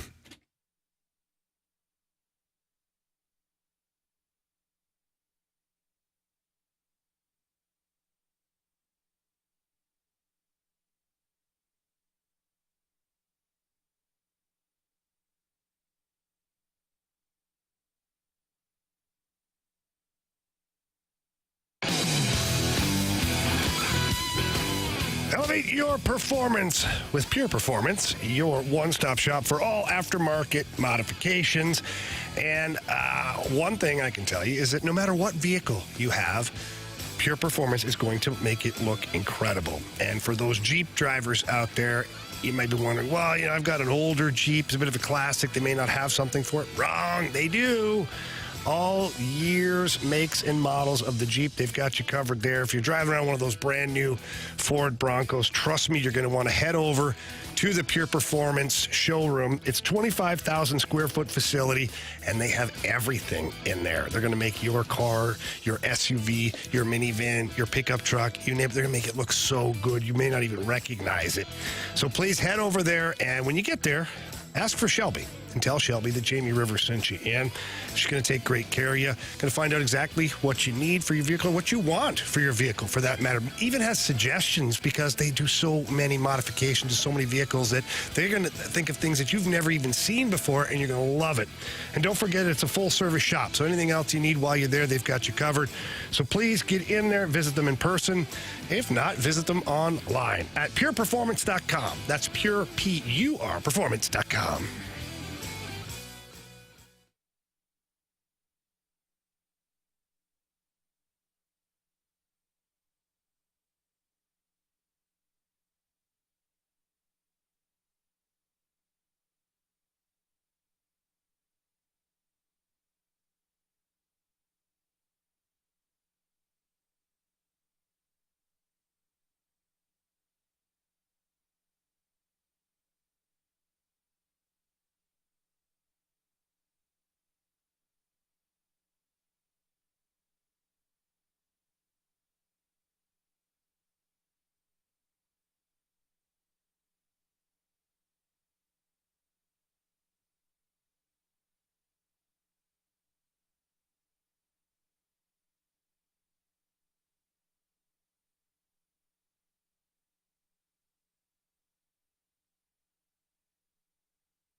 Hi, thank you for calling Frank Lita Mitsubishi in the Automotive Outlet in Bridgeton.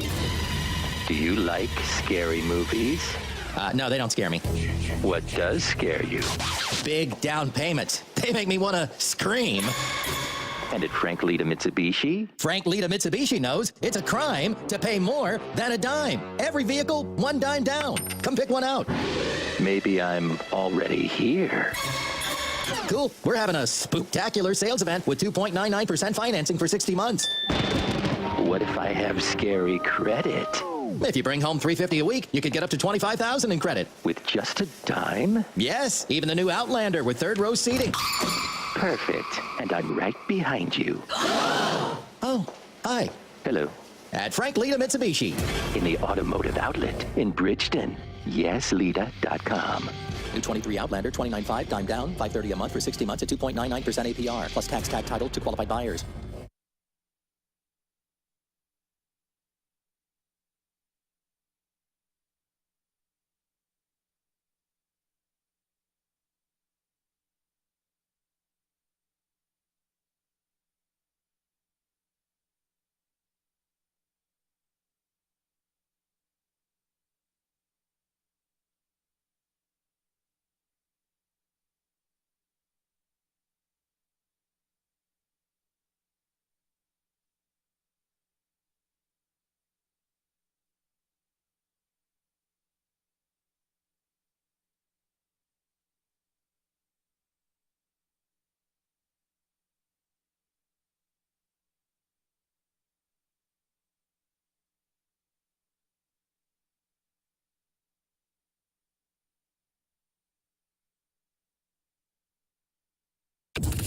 You've come to the right place.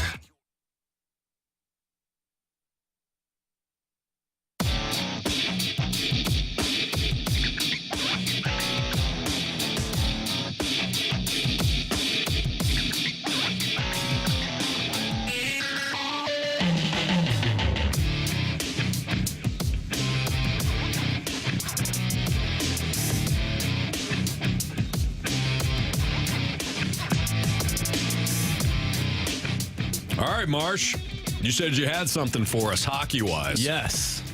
Let it rip, baby. I want to talk about team speed with the Blues. This is from Jay Fresh Hockey on Twitter. He I'd just rather not. posted I understand where that's coming from. All he did was post a picture using the NHL tracking data for the fastest players, essentially, in the NHL that exceeded... How we looking, Marsh? Well, Anthony, I'm getting there. That frequently exceed 20 miles per hour, and that is from last year into, the past 2 seasons, right? So this is from the past 2 seasons. And maybe you could say, well, the players have gotten faster, whatever. But if we're looking at this, in the top 100, the Blues only have 2 players. That is Kasperi Kapanen, who ranks 36, and Jordan Kyrou, who ranks 57. Now, when you look at the same tracking data for the frequently exceeding 20 miles per hour for the past 2 seasons, you look at the bottom half of the league. The Blues have 4 players. That includes Braden Shen, Pavel Buchnevich, Oscar Sundqvist, and Kevin Hayes.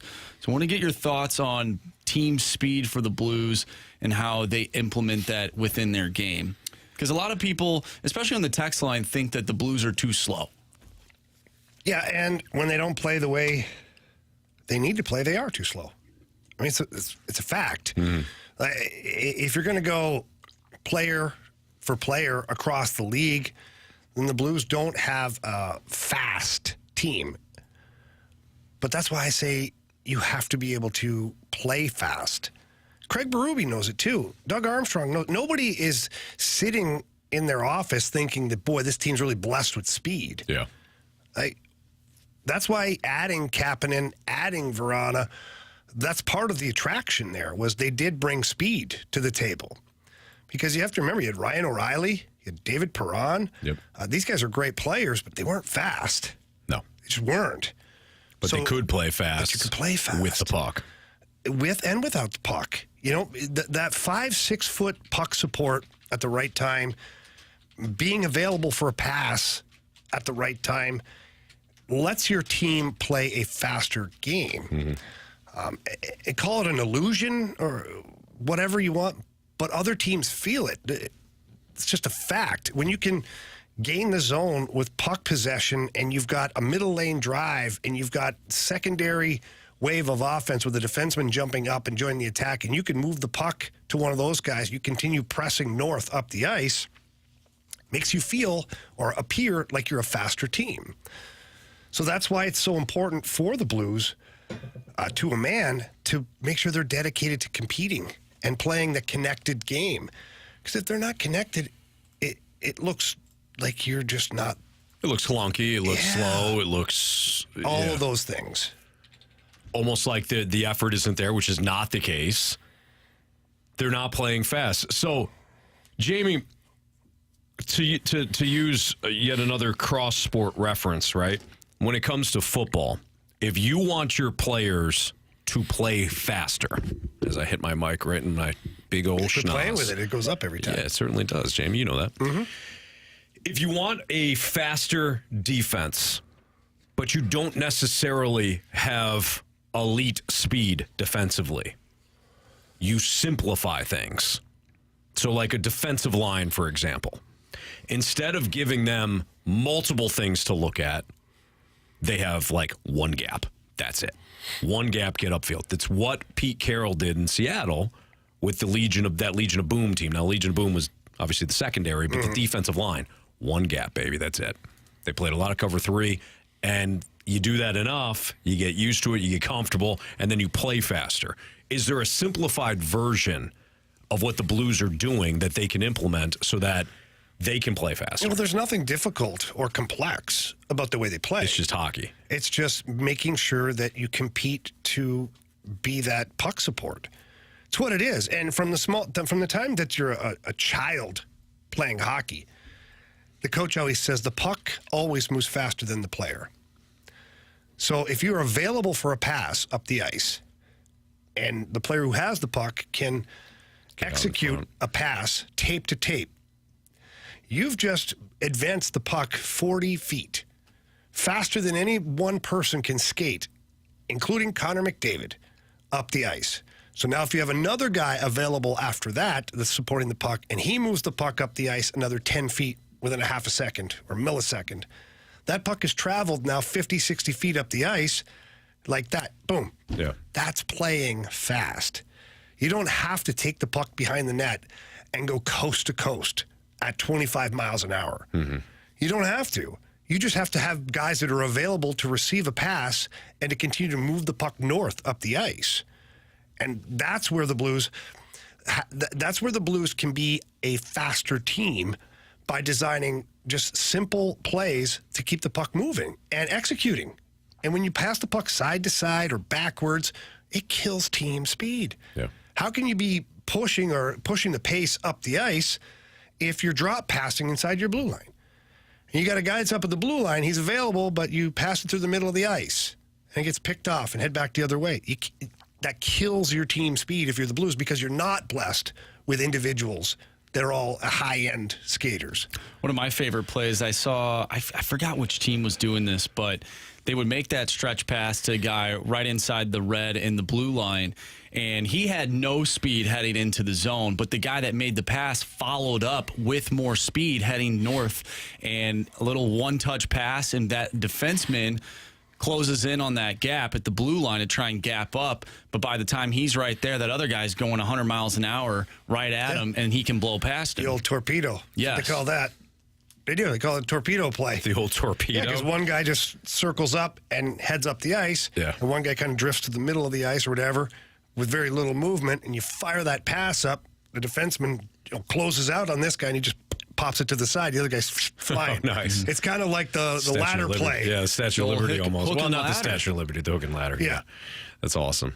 So, But the Blues need to make that first pass, and sometimes they've struggled with that, and that's dating back to last year, too. Blues Avalanche tonight, pregame starting at 7:30 right here on 101 ESPN. Wild Bill got past Jamie and Marsh. Gauntlet trophy on the line for Bill next on 101 ESPN.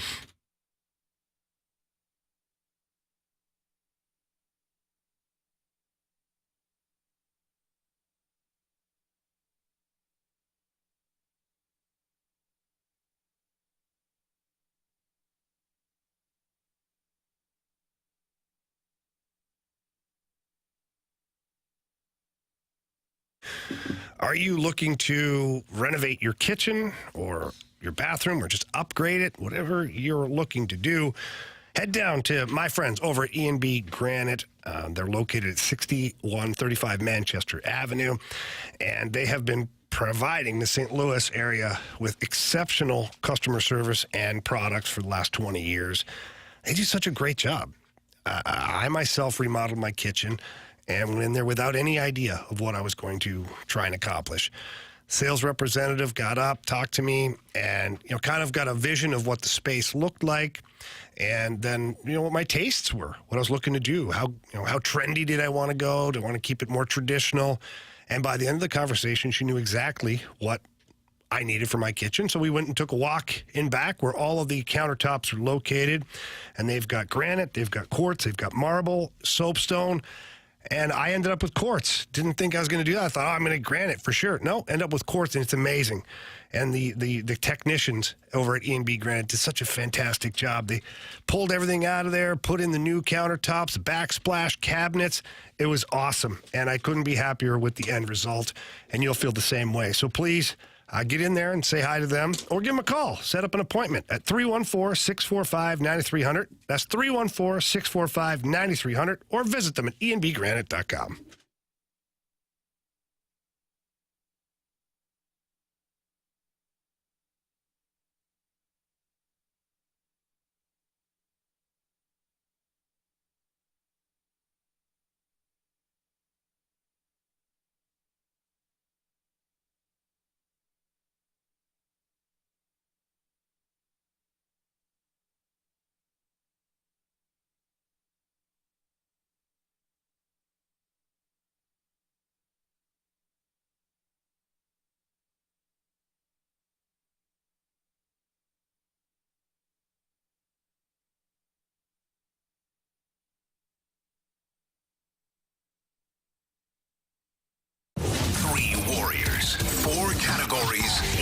challenger.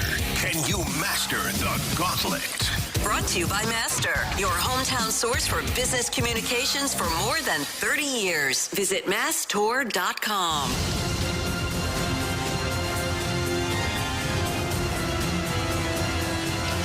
4:02, your time check is brought to you by Clarkson Jewelers, an officially licensed Rolex jeweler, with Andrew Marsh and Jamie Rivers. I'm Anthony Stalter, and we welcome back Bill for a third consecutive show, which means Bill has an opportunity to collect a Gauntlet trophy today. What's up, Bill? Clarkson Jewelers, an officially licensed Rolex jeweler. Hey, there's me. Andrew Marsh and Jamie Rivers. Hey, Bill, you there? We welcome back Bill for a third consecutive show, Bill, which means turn down your radio. to collect a Gauntlet trophy today. All right. How's it going? Why don't we put Bill on hold? I think I just heard him. Bill, you there? Hey, Bill, you there? Yeah, I'm back. Bill. All right, Bill, you got to turn down your radio or whatever you're listening to, because I can hear myself. I thought I had a gun. You, sir. You hear me? Yeah. Can hear you now, yeah. Yep. Bill, how you doing? Okay. I'm doing good. How you doing? Okay, good. All right. Bill, you ready? I'm ready. All right. Did you save me on purpose, or was just kind of flying by the seat of your pants? I figured I better get Jamie first. I didn't know if he'd be on the next couple of days. Oh, it's logistics. Okay. I kind of like that. All right, Bill. I thought he'd be off with the Blues today. TNT game Yep. tonight. All right, Bill. Good luck to you. All right. Thank you. All right. All right, Bill. Anthony's going to head off to the Cone of Silence. He's going to join Tanner Hendrickson there today. Let's see here. You know what time it is, Bill. It's time to spin the wheel. Tell Marshy, spin that wheel. Spin the wheel, Marshy. All right, Bill, you got random the last couple of days. What are you hoping for? Are you hoping for a hat trick of random and just that's it? No, anything but random. Okay. Ooh, no Tyler O'Wheel today. Been put on the IR. We're back to the OG. It's not random. It is not random, Bill. It's baseball. How you feel about that? I didn't really want to get football with Anthony. I know how good he is at that. Oh, I know. He tells us about it all the time, too. That guy, I'm telling you. All right, Bill. So, go over the rules one last time. I know you know them, but we're going to repeat them anyways. There's 4 questions. Each question is worth 2 points. Unless you use the options and answer correctly, that's only 1 point. Of course, the wrong answer is 0 points. Bill, are you ready to rock and roll, buddy? I'm ready. Okay, here we go. Category, once again, is baseball. Question number 1. Tonight, Texas aims to close out Arizona in Game 5 of the World Series. Name the Diamondbacks' all-time leader in hits.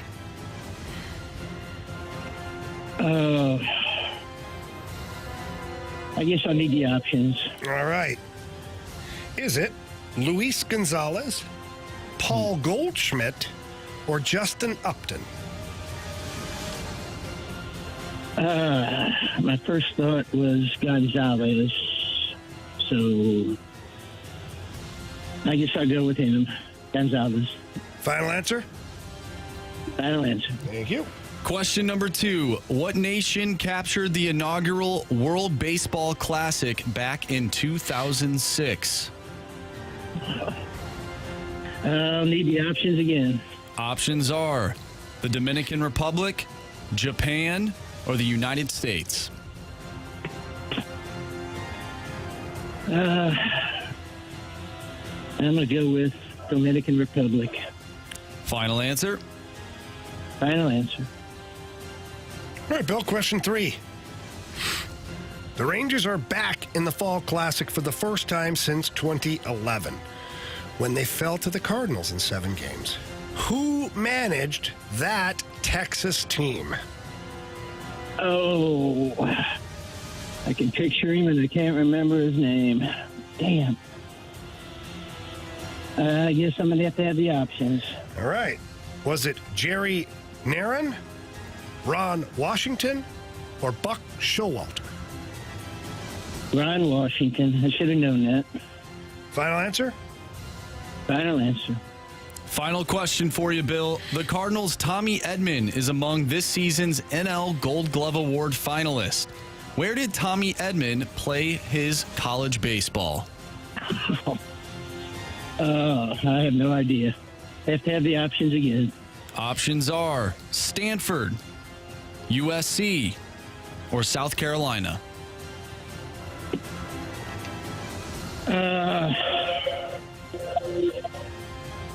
Stanford. Final answer? Final answer. All right, Bill, we're going to get Anthony back in here from the Cone of Silence. How are we feeling, buddy? Not feeling good at all. No, huh? No. I can't believe I couldn't remember Ron Washington's name. All right, well, Anthony's back in here, so we're not going to talk about any of this stuff. We don't want him getting any ideas around here as he plugs his ears back in. Anthony, how's Cone of Silence today? It was great. T-Bone and I were just, we're talking about life. Were you? Yep. What were you, were you guiding the young man, were you? Yeah, you know our rule, Jamie. When we're talking to somebody younger than us, we give them advice and then we tell them, don't do what I did. That's it. Yeah. It's always good advice. All right, well, I'm going to tell you something right now, Anthony. You better pack a lunch. All right, fair. All right? Category is baseball today. No random. Almost was random. Barely. It tick, tick, tick just passed it, but baseball it is. Okay. Question number 1. Tonight, Texas aims to close out Arizona in Game 5 of the World Series. Name the Diamondbacks' all-time leader in hits. Diamondbacks, all-time leader in hits. Okay. Paul Goldschmidt was there for a while. Luis Gonzalez was there for a long time. Who else would have been there for a while? They had one of the Uptons, but I don't think it's them. Matt Williams was there for a while, not long enough. It's got to be either Goldschmidt or Luis Gonzalez. And I'm sure you're going to, if I ask for the options, those two guys are going to be on there. But if I ask for the options, maybe you'll give me somebody I'm not thinking of. I'm going to say Luis Gonzalez. I'm going to take my shot here because Gonzalez collected a lot of hits, and I feel like he was there just as long as Goldie, if not more. So Luis Gonzalez, final answer. Question number 2. What nation captured the inaugural World Baseball Classic back in 2006?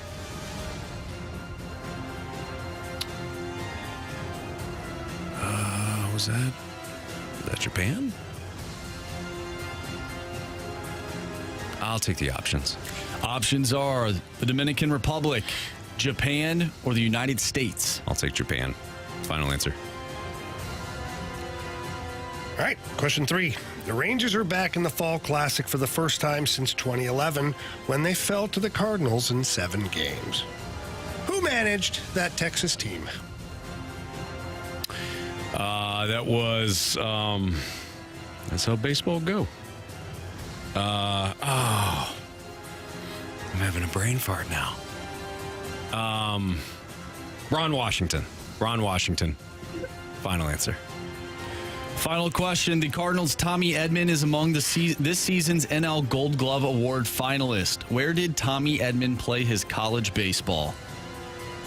I think he was a Stanford guy. I'm 95% sure he's Stanford. I'm going to say Stanford, final answer. All right. Let's go over this. Got Anthony and Bill. Bill going for a Gauntlet trophy. Let's go. Question number 1. Tonight, Texas aims to close out Arizona in Game 5 of the World Series. Name the Diamondbacks' all-time leader in hits. Bill, you said Luis Gonzalez. Anthony, you said Luis Gonzalez. Answer is? It is Luis Gonzalez. Nice. But Anthony did not need the options. Up 2-1 on Bill. Let's go to question 4. The Cardinals' Tommy Edman is among this season's NL Gold Glove Award finalists. Where did Tommy play his college baseball? Bill, you said Stanford. Anthony, you said Stanford. Answer is? It is Matt Stanford. But Anthony did not need the options, and Bill did. 4-2, Anthony, after 2. Third question. What nation captured the inaugural World Baseball Classic back in 2006? Bill, you said the Dominican Republic. Anthony, you said Japan. Answer is... It is Japan. Wow. Anthony, the options. He's up 5-2, headed in the last one here. The Rangers are back in the Fall Classic for the first time since 2011 when they fell to the Cardinals in 7 games. Who managed that Texas team? Bill said Ron Washington. Anthony, you said that's how the baseball go. Ron Washington. Answer is... It is Ron Washington. But Anthony did not need the options. Bill? You have chosen poorly. You lose. Not today.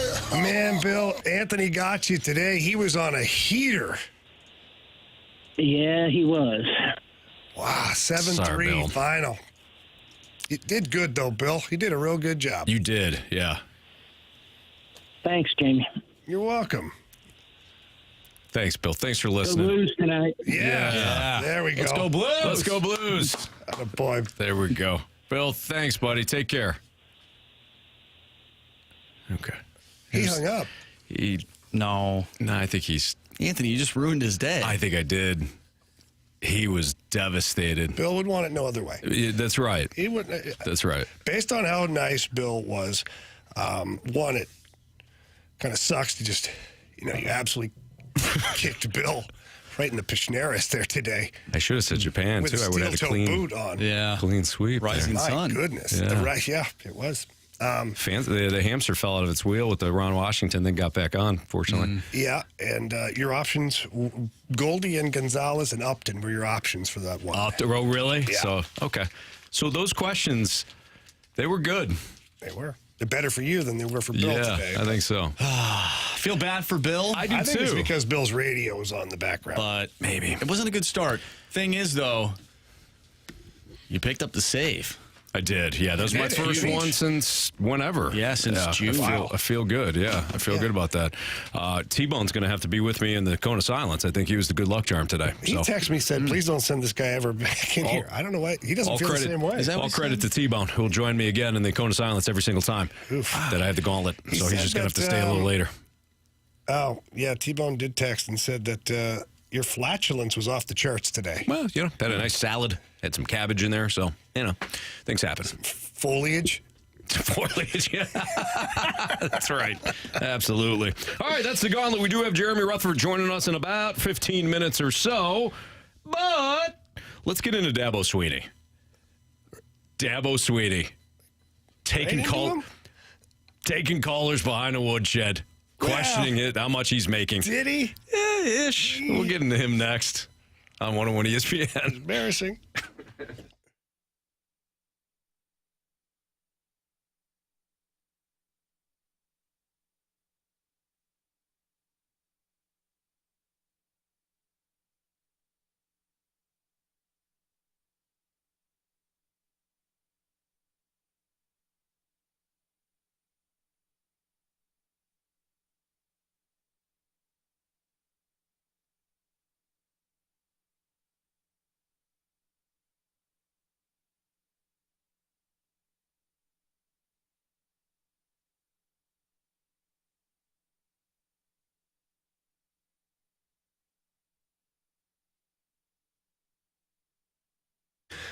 Anthony, every single time I head into mentality, I'm totally impressed with so many things.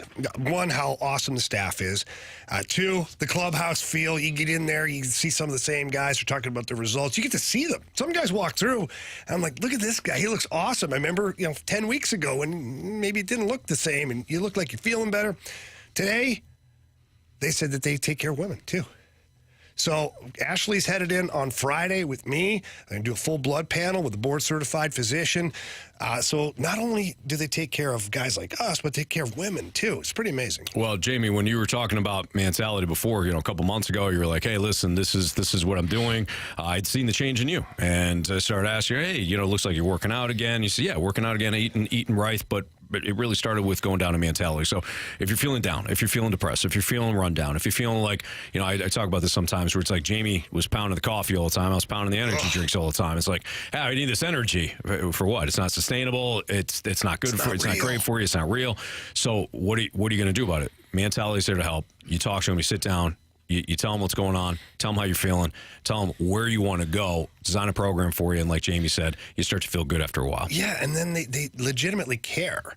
And so they do a blood panel, like first 5 weeks, next 5 weeks, and then 10 weeks. They're making sure that your body is responding to your particular program, and it's awesome. So please get in there and see them. Tell them that Anthony and Jamie sent you in. If not, visit Mentality at lowtusa.com. Again, that's lowtusa.com.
In 10 minutes, we're going to talk to Jeremy Rutherford about some of the line combinations, changes, defensive structure. How do you get this power play? Not PowerPoint. You could use a PowerPoint presentation on the Blues when it comes to the power play. JR, I'm sure, has studied that PowerPoint very closely ahead of tonight's game against the Avalanche. Yeah, you think JR's a PowerPoint guy? Yeah, oh yeah, absolutely. Mm-hmm. Anyways, those aren't all that easy to navigate, you know. Not typically. No, you got to know what you're doing with that. Yeah. I remember my daughter showed me how to do a PowerPoint. She was like 9 at the time. Yeah. Did it stick? I had to do a presentation for USA Hockey on skill development. And I was like, well, it's going to be a massive room with like hundreds of coaches. The dry erase board's not going to cut it. Yeah. And so I was like, got to figure out a video component to this. And so, yeah, she sat there with me and put together this PowerPoint presentation, and it went swimmingly. Nice. Yep. Did you have the graphics that went? Oh, yeah, she had things moving around, like from the top to the bottom, and then like overlapping and one disappearing, and then, like all this crazy stuff. All I had to do is hit the little space bar. Look at this, I can hit the space bar. That's awesome. All right, as you were, Anthony. I used to play around with PowerPoint, growing up in elementary school. We all do when we're growing up. It was great. Like, I think I spent more time, though, on the transitions and the word art and all that stuff. The actual teacher would be content. Like, hey, why aren't you done with your PowerPoint? Well, I spent about an hour on the transitions. You totally see Marshy doing that. Oh, yeah. Oh, totally. Yeah, he's in the weeds, and it's like, what's your project on? I don't know. I don't know. There's like 4 sentences in here, but they look incredible. So perfect. Hey. That was you that time. This is me. Yep. Yeah. Anyways, Dabo Sweeney was on his radio show the other day. We didn't get to this yesterday when Jamie was out, but we wanted to get into it now. So this is Dabo Sweeney. I'm sure some of you have heard the audio already, but for those that haven't, this is Dabo Sweeney talking on his radio show after a caller took him to task about, hey, you're 4-4. How much do you make? This is Dabo. You can have all your opinions that you want, All right, I don't know how old you are. Don't really care. All right, but let me tell Sounds you like something. you care. We won 11 games last year, and you're part of the problem, to be honest with you, because that is part of the problem. It's people like you that do that. All you do is the appreciation. The expectation is greater than the appreciation, and that's the problem. And so, we've won 12 10-plus win seasons in a row. That's happened 3 times in 150 years. So if you want to know why, Clemson ain't sniffed a national championship for 35 years. We've won 2 in 7 years. And there's only 2 other teams that can say that, Georgia and Alabama. Okay? Is this a bad year? Yeah. And it's my responsibility. Take 100% responsibility for it. But all this bull crap you're thinking, all these narratives you read, listen, man, you can have your opinion all you want. And you can apply for the job. And good luck to you. All right? But to answer your question, all right, we're second in draft picks. We've graduated 98% of our guys. We're second in wins. All right? If you want to know why, again, I'm telling you, we're not perfect. There's a lot of teams that, Frank Howard never had a bad year. Coach Ford never had a bad year. Coach K has never had a bad year in basketball. People have a bad year. But the part of the problem is the appreciation. I used to tell people all the time, they'd say, what's the difference in Clemson? I'm going to tell you. At some places there's an expectation, but at Clemson there's an appreciation. And what's happened at Clemson is we've won so much that even when it used to be the fun's in the winning, now even when you win, people like you complain and criticize the coaches and question everything. People like you. Apparently the audio. Yeah, my wife Kristen's listening. She said the audio sounds terrible. Yeah, it wasn't coming through. Yeah, she says no audio. She said Dabo clip sounds like a Martian.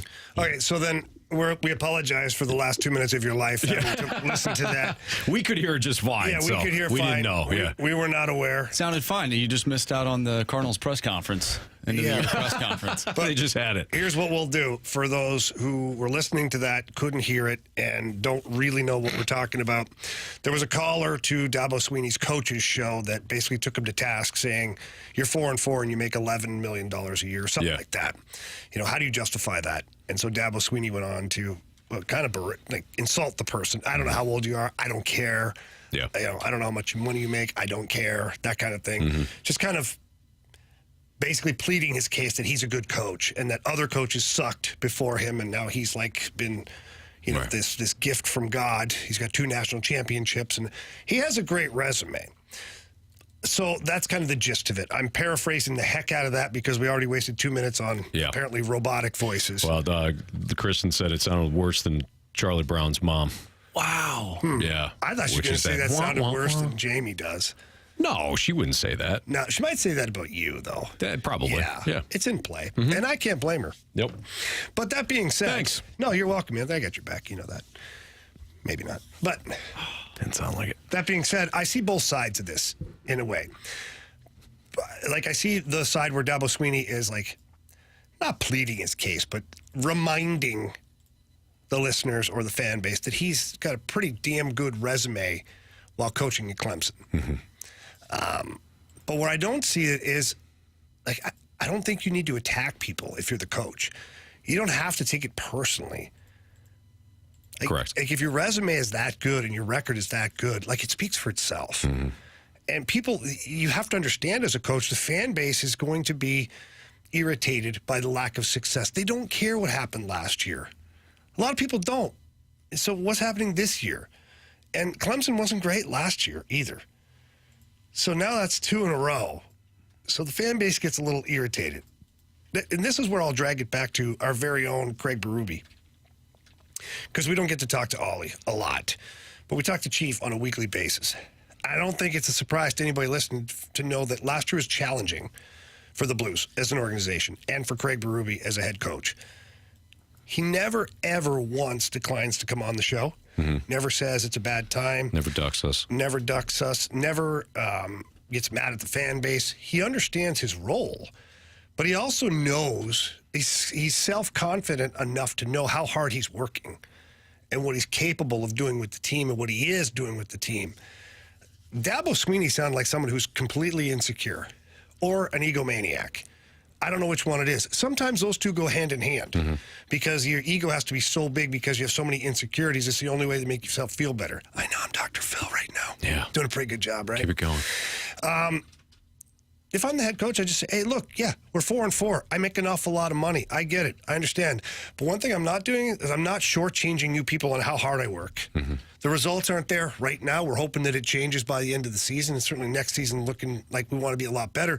But I'm at the football field at 7 a.m., or I've slept there for 3 nights now. I haven't seen my kids play baseball or basketball. Like, it's not like you need to kind of,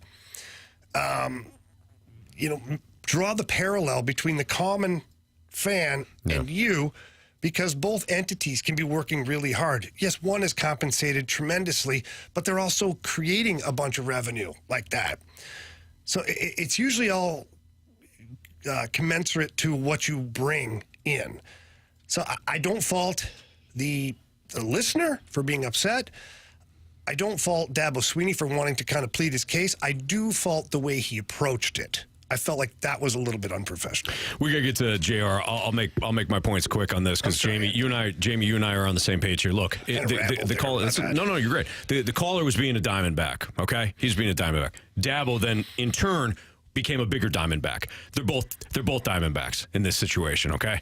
You both look like jerks. Just because it's like I'm gonna out jerk him, you're still looking like a jerk. If Dabo simply said, I understand the frustration of the fan base on this, I'm ticked off too, and then said everything that you just said about how hard everybody's working, not short. I like what he said about it's on me. I'm accountable for this. Yep. We have two national titles in the last 7 years. Only two programs. Only other programs I could say that, Georgia and Alabama. I'm very proud of that accomplishment. And as a Clemson fan, you should be as well. This year hasn't been good enough. If you want to talk about the graduation rate, outstanding. I thought that was great too. I think that's incredible. Yeah. Yeah. For 90% graduation. It was 95 or whatever he said. So you could list all those things off while also having, even if the caller didn't deserve it, having empathy for the caller too. You're a frustrated Clemson fan. I am too. I'm in charge here. We're going to get this thing right. That's my job. Go fire the ball boy. Don't have to say anything. Yeah. Don't have to say anything about your salary. You have to say anything. You have to justify. You earned it. But you know why? Because Clemson's willing to pay you that. So whatever anybody's willing to pay you, that's what you. And it's what you can generate. That's what you earn. It's what you generate, though, too. You don't even have to get into that, though. I know, but people sometimes need to be reminded of that. Because if it's someone who works at a bookstore, for whatever, works hard, works 40 hours a week, but they feel like they're being underpaid, well, but how much are you earning the bookstore? Like, is the bookstore making millions off of your shift? Right. If they are, then you're 100% undercompensated. Right. So that's why I always feel like it's important to outline, what the amount of money that is being brought in attached to this guy's salary. Yeah. Quite honestly, his salary is probably not enough for the money that college has made during his tenure. Sure. That's Jamie Rivers. I'm Anthony Stalter. All right, let's get into some Blues hockey next with our guy Jeremy Rutherford from The Athletic. Captain, take them to Camp 4. Roger, roger.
101 ESPN Sports Center.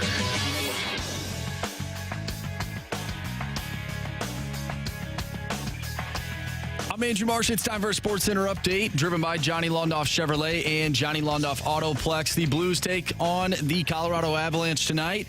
Pregame starts at 7:30. Puck drop is at 8:30.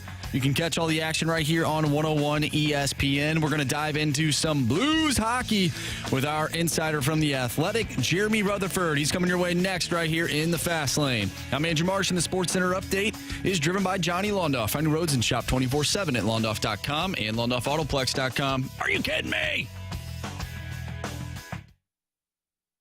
Our Shield Studio on 101 ESPN.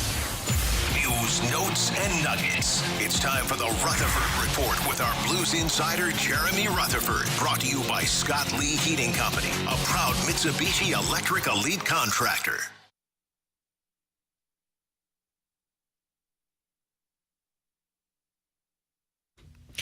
It's a Fast Lane on 101 ESPN with Jamie Rivers. I'm Anthony Stalter. Let's head to our 101 ESPN Sports Celebrity Line, where we've got our guy Jeremy Rutherford of The Athletic. He's our Blues insider at JP Rutherford, where you can follow him on Twitter. What's up, JR?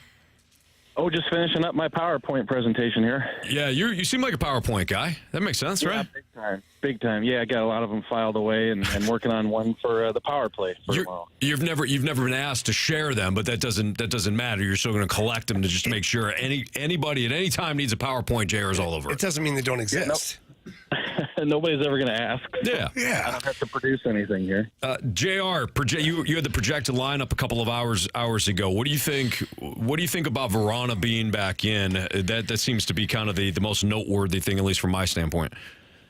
Yeah, I like it, Anthony. I think that you always have to give the player a chance to respond. If you're going to call him out, if you're going to take him out of the lineup, you're going to put his name in the headlines, and I think you got to give him a chance. And to be honest, Riv probably has a thought on this, but I don't think you can wait too long. Like, it can't be 3 or 4 games. So, I talked to Verona the other day at his locker. He says he's got the message, and now you give him a chance to show what he can do.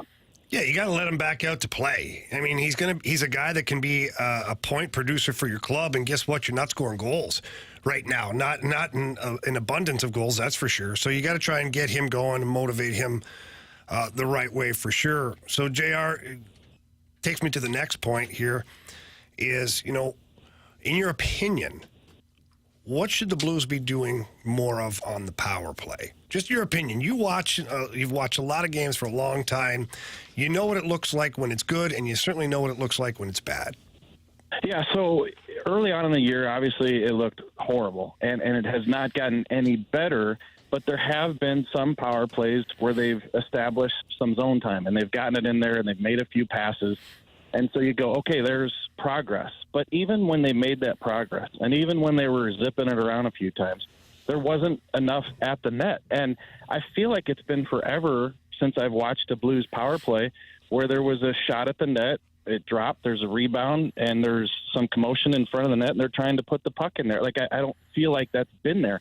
And the only way to create that, Riv, is to put some shots on net. So the other day when they switched up the units, and we'll see those different units tonight, they've kind of got a more balanced look as opposed to a, quote, power play 1 and a power play 2.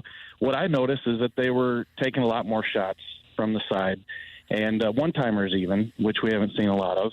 And I asked Craig Berube about it afterwards at practice, and he said, yeah, that's the focus. So a lot of times they say that that's what we'll see, and we don't. I know you touched on that the other day. It's difficult. There's another team out there. But the idea tonight is to get more shots on net. Jeremy Rutherford joining us right now in the Fast Lane on 101 ESPN.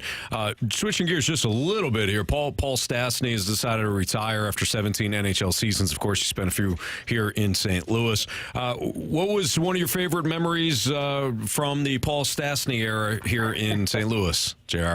Well, I laugh because I got one I'll tell you here in a second that I just can't get out of my mind. But I'll tell you that when Paul Stastny signed here in St. Louis, that was a huge deal. Like, I get it, he's a St. Louis hometown kid, and that happened before Pat Maroon came home, so on and so forth, Anthony. But he was a big name in the league. He was a point producer. He was the center that the Blues needed. So I can't overestimate how much it meant when Paul Stastny signed with the Blues. You know, you look back, and he left right before they won the Stanley Cup, and although I realized that when it happened, I just didn't think about it too much the past couple of years. And so when I saw that recently, I was like, gosh, how cool would it have been for Paul to stick around and be part of that. So that's first and foremost. And then the one that I chuckled at, Jamie might get a kick out of this. I'll never forget, we were doing a post-game interview with Paul Stastny. There's probably 6 reporters circled around him. We all got the microphones in his face. And he has the biggest bug hanging out of his nose, just like hanging 2 inches from his nose, and it's swinging like a laundry clothesline just underneath him.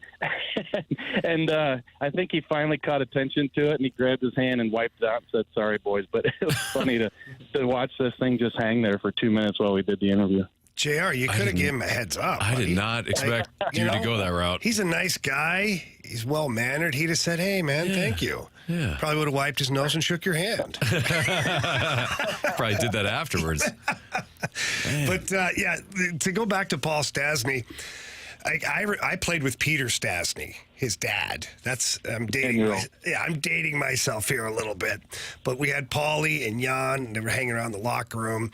And so I had the pleasure of watching Paul and Jan both kind of grow up playing hockey here in the area.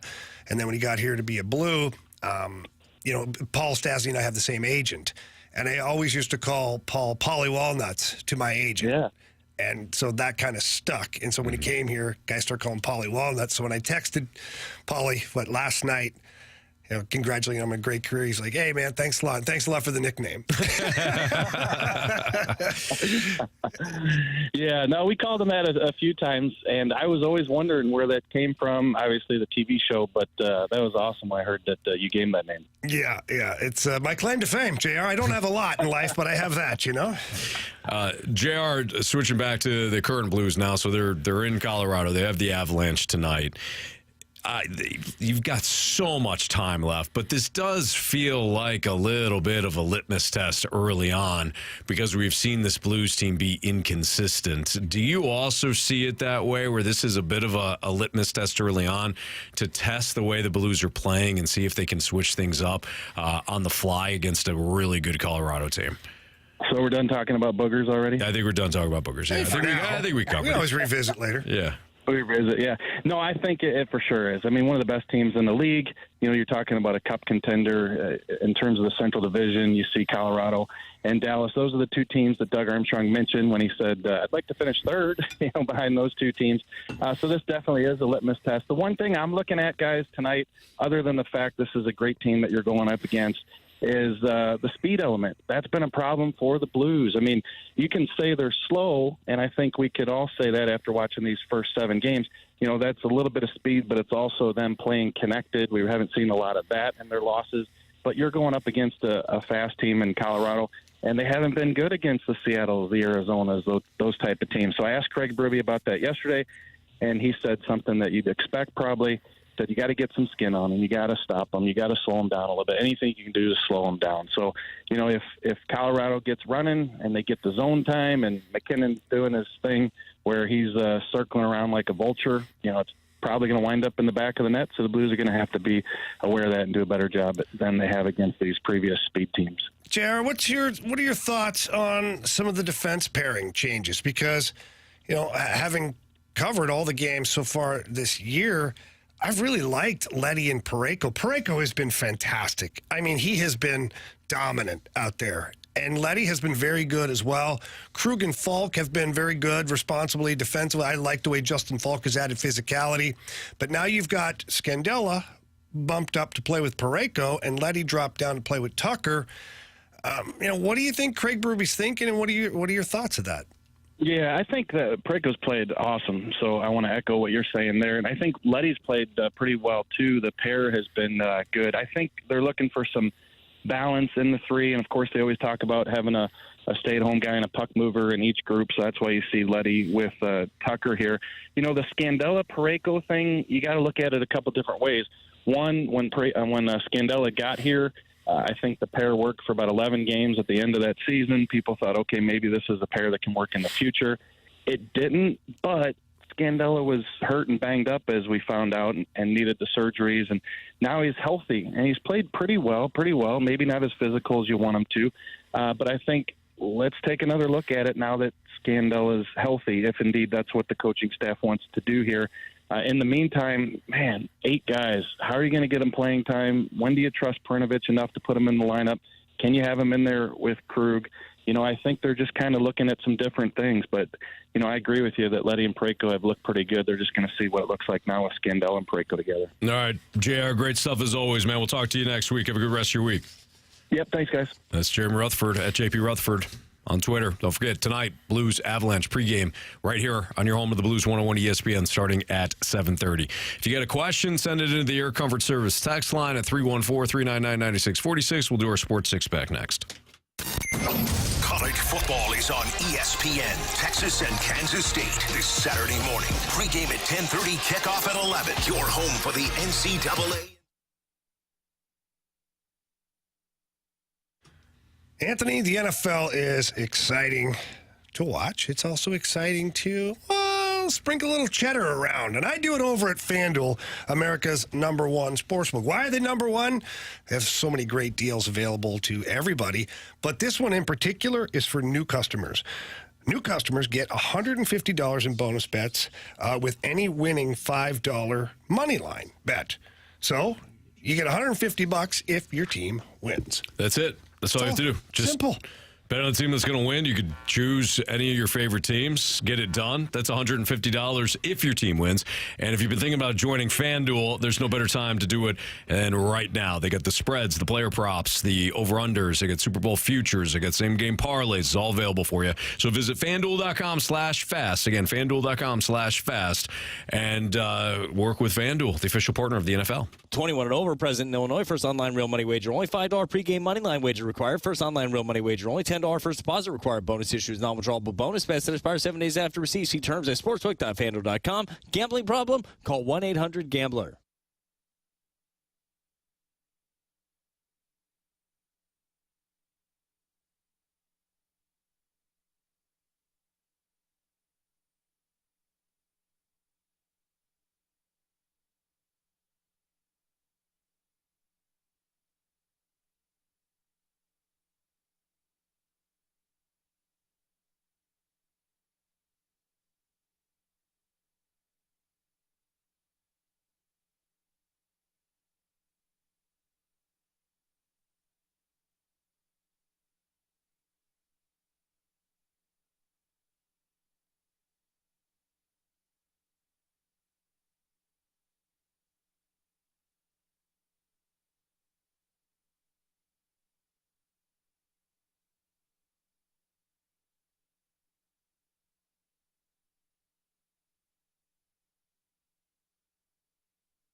time for the Fast Lane to answer your sports questions. I want to ask you a bunch of questions. I want to have them answered immediately. Asking me all these weird questions. Answer the question. Answer the question. Answer me! The Sports Six-Pack is refreshed by Maggie O'Brien's, your go-to Irish pub in St. Louis for over 42 years. With Jamie Rivers, I'm Anthony Stalter. Here's Andrew Marsh with your questions for the Sports Six-Pack. By the way, almost just went on the injured reserve. Yeah. Wow, Marsh. So, Marshy, have you ever seen A Christmas Story? I have. And what do they say in there? Don't shoot your eye out, kid. You'll shoot your eye out. That's what it is. Well, Marshy almost shot his eye out. Almost did it. With the airsoft gun that Anthony and I are about to take here soon, Marshy's proven how good of a shot he is. Ricocheted and almost got him right in the eye. Yeah. Got him on the inside of his nose. Right here where I'm at for the Air Alliance Team YouTube friends. And I shot the wheel over there on the other side. I don't know if it was the wheel or the Lysol can, but it bounced back and hit me right in the eye. It's not good. No. I feel bad for you two. I got a pretty good shot. Well, I'm kind of excited about it. You weren't aiming for your eye, though, so. Well, no, but I was aiming for one of the targets. Off of these glutes, Marsh, you better be careful. It might fire back the same way. Jamie, it probably will. They call it buns of steel. Yeah, they do. Wow. Yes, they do. Some goggles, some safety goggles. Yeah, it's not a bad idea. Yeah, I look Safety like goggles. Eric Gagne over here. Just wear a helmet. All right, here we go. Question number 1. From the 314, if City loses their next game, was this season a failure? Yes. No, it wasn't a failure. It wasn't a failure. It's disappointing, though. And anybody that says otherwise, I think, is trying not to be disappointed by any outcome. But come on. Anthony, quit talking about tactical things, It'd okay? be disappointing if they were to get swept in the first round after this season. I'm sorry. The expectations changed, and that's a good thing. It's a good thing to have the expectations change throughout the course of the year. The first season, the inaugural season, a rousing success. There's no question. You get bounced in the first round and not win. You don't win a game. You lose 4-1 on your home pitch and then go out there and lose. That'd be disappointing. You should be disappointed. Nothing about the regular season was a fluke. So yeah, I think that would be highly disappointing. Were you disappointed when the Cardinals lost to the Phillies in 2 games in the first round? Absolutely. I feel like it's no different. Yeah. Question number 2. From the 314, how is Scott Perunovich expected to develop when he never plays? Yeah, that's a tough one. We've talked about that several times now, and it's a really tough situation because the St. Louis Blues are looking to win hockey games. They're not in the development business. Teams that are okay with losing or they're in a rebuild or things like that, then you're fine with the speed bumps that come along with developing a young defenseman in the NHL. But the Blues don't have time for that, at least not right now. Hopefully they don't have time for that at all this year, which means they're in the playoff hunt. But it sucks. This is where the rules in the CBA work against both the player and the team. Because the player's excited because, now I have to clear waivers, which means you can't send me down or I'll get picked up by somebody. But the flip side of that is the team then can't send you down to play. So what do? You sit in the stands and you practice. Well, you're not developing. Mm-hmm. Like I ended up the latter part of my career where there were stints where I was a healthy scratch for an extended period of time, but it was fine. I knew what I was as a player, and I knew I could play in the NHL, and I knew I could provide that 5, 6, 7 depth in a lineup. That was fine. I didn't need to play every day. I'd played a long time in the NHL. I know how this game works. Yeah. Scott Perunovich, he has no baseline for this. And so this is a tough spot. He should be playing 25 minutes a game in Springfield right now. He should be down there dominating the American Hockey League on the power play and with puck movement.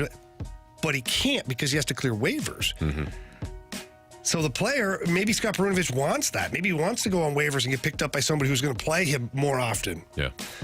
It's a really tough situation to be in because the player can't develop. So what do you do? Now, the only thing the Blues can do is I think twice a year they can send a guy down for conditioning purposes to where the player agrees to go down for, 10 days or 2 weeks is what it is, conditioning. And the team usually picks a spot in the calendar where there's a lot of games so you can go down and play. But the player has to agree to that, first of all, and you can only do it twice a year. Mm-hmm. So you got to kind of just pick your spots. Yeah. Injuries are inevitable, but again, you have 8 defensemen. So is it inevitable that you find the lineup? No, it's not. And the way Robert Bortuzzo played in Calgary, he gave you what you expect out of Bortz. Yep. He blocked shots, banged some bodies out there, got in a good scrap. Exactly what you've been asking for. He understood the assignment. Yeah. Scott Perunovich, to me, he's got all this talent. He's a Hobey Baker winner, and the future could be very bright for him. But even on the offensive side, he looks tentative right now, which you can't be. You've got to be a wild stallion out there offensively, creating offense, being assertive with the puck, making plays. He's kind of making plays like hope it gets to him here. I think this is the right play. And that's because he's not getting the playing time. Yeah. So it's a tough spot for both the player and the organization right now. We'll see how this plays out. All right, let's carry this over. I got a question, too. Okay. Maybe Jamie leads off question 3. Next, in the Fast Lane on 101 ESPN.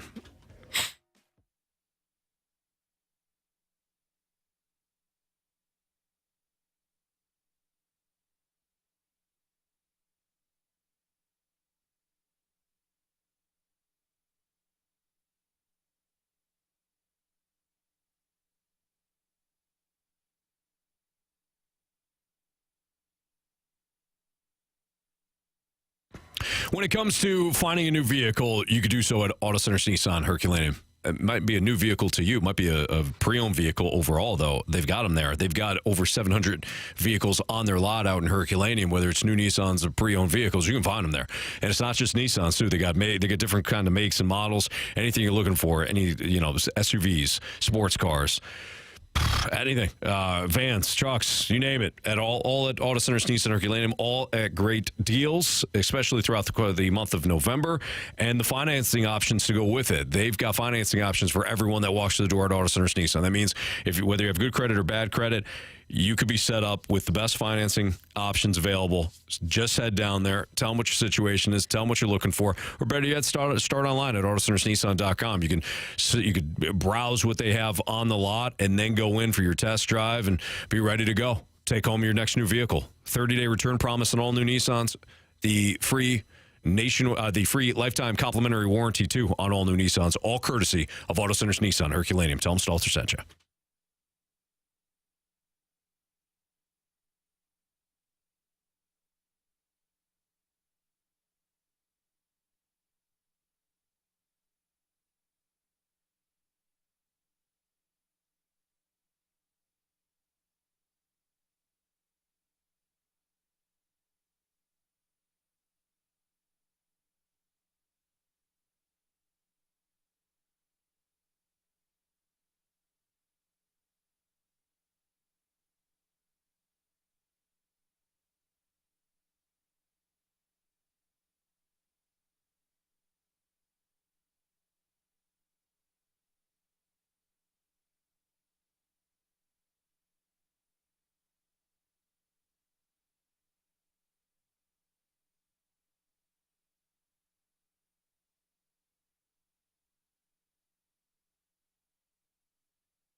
Question. It's time for the Fast Lane to answer your sports questions. I want to ask you a bunch of questions. I want to have them answered immediately. Asking me all these weird questions. Answer the question. Answer the question. Answer me! The Sports Six-Pack is refreshed by Maggie O'Brien's, your go-to Irish pub in St. Louis for over 42 years.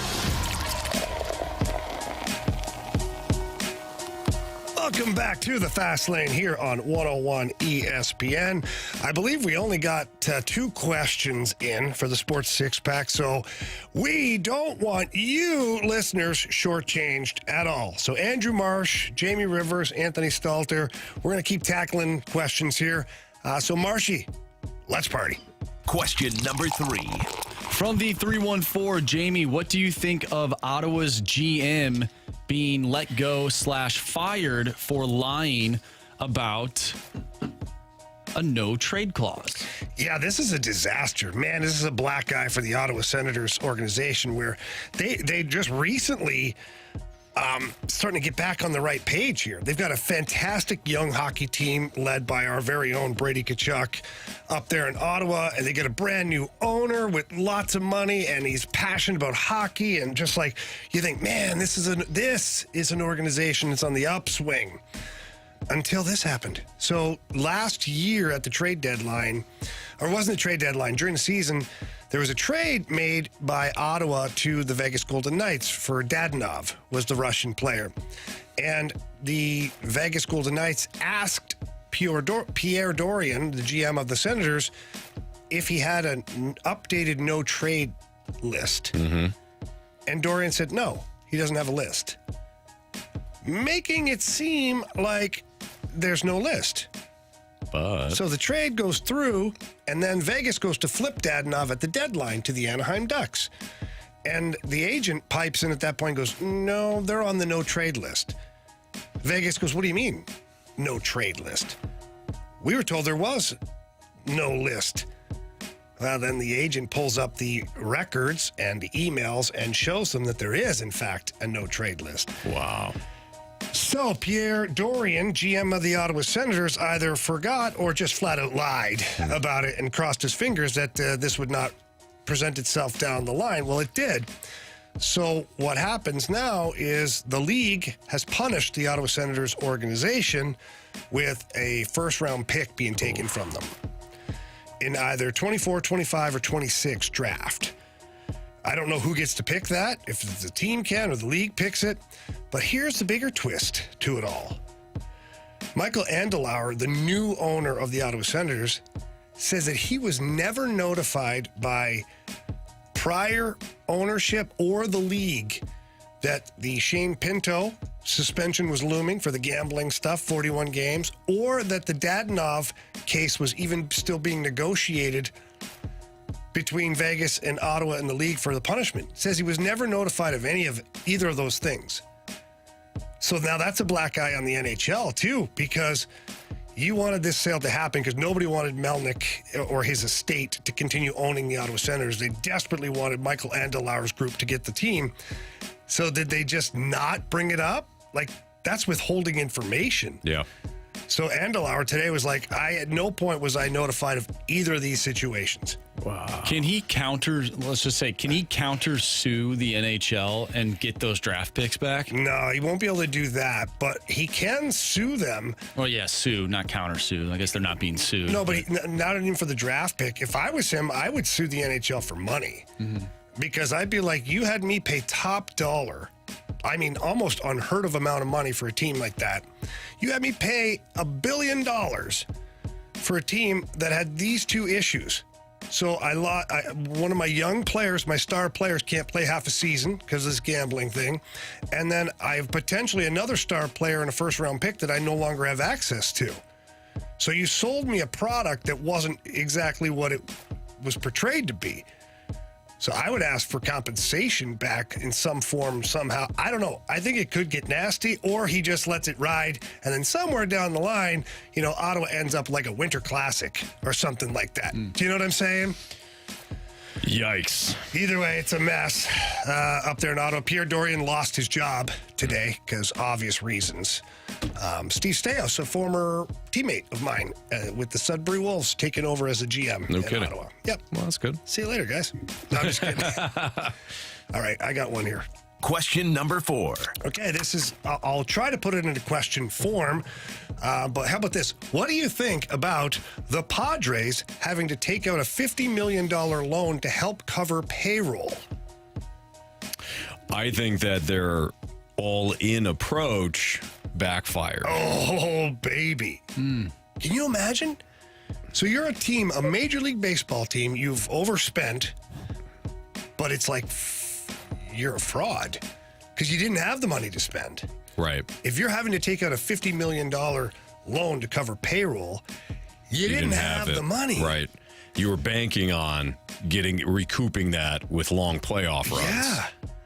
And so the question begs here from CBS Sports says, could a Juan Soto trade help cut costs? You have to. You're going to have to liquidate more than one guy. You're going to have to trade, yeah. The Padres are about to... The Padres are going to have to trade. You're going to have to go in a full rebuild. Isn't he a free agent this year? At the end of the year. End of the year. Okay. Yeah. That's right. So you trade Juan Soto. You probably have to trade Manny Machado. And you'd basically keep one of those guys, like one of the guys that are making a ton of money. You know, maybe even look to trade like Jake Cronenworth too. And you kind of hang on to like Fernando Tatis. Maybe they'll trade one of their pitchers. That'd be good. Yeah. You Darvish. Sure. I know a team that could use some pitching.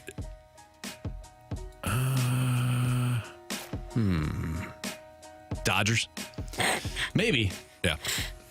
No, you absolutely nailed it. This is the situation. I mean, everybody kind of saw this coming. It was going to go. See this coming. Well, it was going one of two ways. It was either going to work out big time for them because they were bringing in all this high priced talent and they were going to win or have these sustained runs and show that a mid market team like San Diego could do this, or it was going to end in disaster. There was no in between here. And it looks like it's going to end in disaster because you didn't even make the playoffs this year with that roster. Like, I don't even know business-wise where you go with this. As a Major League Baseball team in that market in particular, you can't be doing this. No. Like, you're borrowing bad money. You're basically chasing right now. Yeah. They're going to have to liquidate.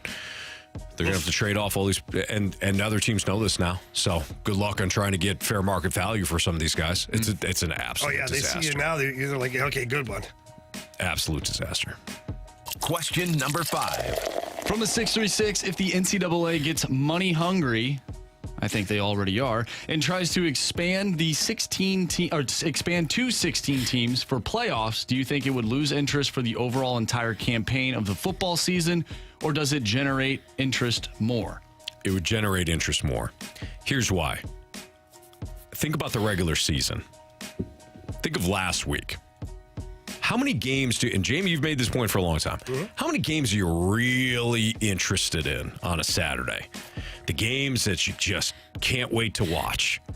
You might have, even if you're a diehard college football fan, maybe there's 5 or 6 that you really say, I want to make sure that I sit down and watch these games. If you're a casual college football fan, there might be 1. So how much are you really taking away? What is there to take away from the regular season? If you really think about it from a week-to-week basis. So I don't think that gets impacted as much as some of the people that are rallying against this idea of expanding the playoffs really think. Look at the schedules. Sit down and look at it. This week is really good. This week you got Alabama and LSU. You've got Mizzou and Georgia. You've got Washington and USC. You've got even though both one team's down, Notre Dame, Clemson. You've got a good schedule this week. I feel like the schedule this year has been good. It has been good. Last week, though. Well, I understand. You're going to have, but we know that the problem has been there's not enough marquee games week to week. Well, at least this year, there's been one compelling game, at minimum, per week. Yes. At least one. Anthony. And you're talking about one. One. Yeah. So nothing is, the regular season, there's nothing to take away. Well, you've got those blood donor games, right? Who the hell cares about those? Right. Take them. I know those schools need the revenue, so I don't know. I don't know what the friggin' solution is, but this college season, for me, has been one of the most intriguing in a long time, and I actually would be super intrigued to have an expanded playoff pool this year. Oh, yeah. This would be phenomenal this year. This would be good. You don't even have all the undefeated teams in the college football playoff yet. No. And these are all Power 5 teams, too, not Group of 5 teams. Because you always get that UCF or a couple of years ago, Cincinnati, that crashes the party. We're not even talking about them. We're talking about Washington not even being in the top 4. Because you have everybody else is undefeated, too. Georgia, Ohio State, Michigan, and Florida State. So this would be a perfect year to have that college football expansion. Totally agree. Why don't we hand out some Blink 182 tickets? Or you got one more? Yeah, we still have my one bad. more I thought that was question. 6. Come on, Anthony. We know reading's not your strong suit, but, well, math isn't either. We only did 2 last time, didn't we? Yeah. My bad. It's okay, buddy. Thought we did 3. Question number 6. I forgive you. Thought we did 3. You're fine. I think you guys will like this one. Okay. From the 314, as it stands now, what is the NFC and AFC championship games you want to see? Well, I'd like to see Dolphins and Chiefs. I think that would be fun to see Tyreek against Patrick Mahomes. That would be fun. And on the flip side, I'd like to see the Lions and the 49ers. You really only get three teams, 3 different matchups in the NFC. It's you either get the Eagles, the Lions, or the exactly 49ers. Eagles, Niners, Lions, Niners, Lions, Eagles. Lions, Eagles. I don't even know if that can happen. You could. Because Yeah. don't the Lions play the Eagles in the second round or whatever? It just depends on on the seeding. Yeah. So if the Lions were the 2 seed, Eagles are the 1. They could meet up in the NFC Championship game. Same with the Dolphins and Chiefs. Yeah, I guess if all 3 of those teams line up, but whatever. I think, and I hate this team, but I think in terms of drawing more fans to watch the game, Eagles, Cowboys. Cowboys are 5-2. Yeah. Not the best team in the NFC, even if they do beat the Eagles. I'll say that right now. But I think Eagles, Cowboys would be an excellent NFC championship game. That would be a bloodbath. We'll find out this weekend. Yeah. Those 2 teams play. I think in the AFC, there's a lot of intrigue. I would love to see Kansas City go on the road in an AFC title They might game. very well be doing that. They have not done that. You know, they've had these home games and Arrowhead and the playoffs and all that. It's great. Don't get me wrong, but just to kind of switch it up just a football fan, seeing, let's say, Kansas City going into like Baltimore or Miami having to go to Baltimore. Ooh. You know, I mean, I think that would be interesting. Lamar, really, the quarterbacks in the AFC. Josh Allen's going to be intriguing. Lamar Jackson going to be intriguing. The Dolphins are more, I think, at the offense than just Tua. But Trevor Lawrence, he played very well last year in Kansas City. I know Patrick Mahomes got hurt, but AFC, you got storylines galore. NFC, you're really talking about 3 teams. Mm-hmm. So I would agree with no that. offense to the Seattle Seahawks. I'm not too worried about them, though. Go ahead, Marsh. You want to give away those Blink 182 tickets? Do it. Yeah, so we have your chance right now to score a pair of tickets to see Blink 182 at Enterprise Center on August 10th. Marsh, why don't you go ahead and tell the trivia question. Yes, so following Blink 182's hiatus in 2005, Mark Hoppus and Travis Barker formed another band called White. What was the name of that band? There you go. What was the name of that band? If you have the correct answer and you're the 101st listener, to text in now at 314-399-9646. You're going to win those free tickets to see Blink 182 next August 10th. And you can also find a bonus chance to register to win tickets to Blink 182 at 101ESPN.com or on your 101 mobile app. What's trending is next in the Fast Lane.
What's trending in the world of sports? The Fast Lane has you covered. What's trending now? Brought to you by Goodwill. Donate to Goodwill to win a magical Polar Express staycation.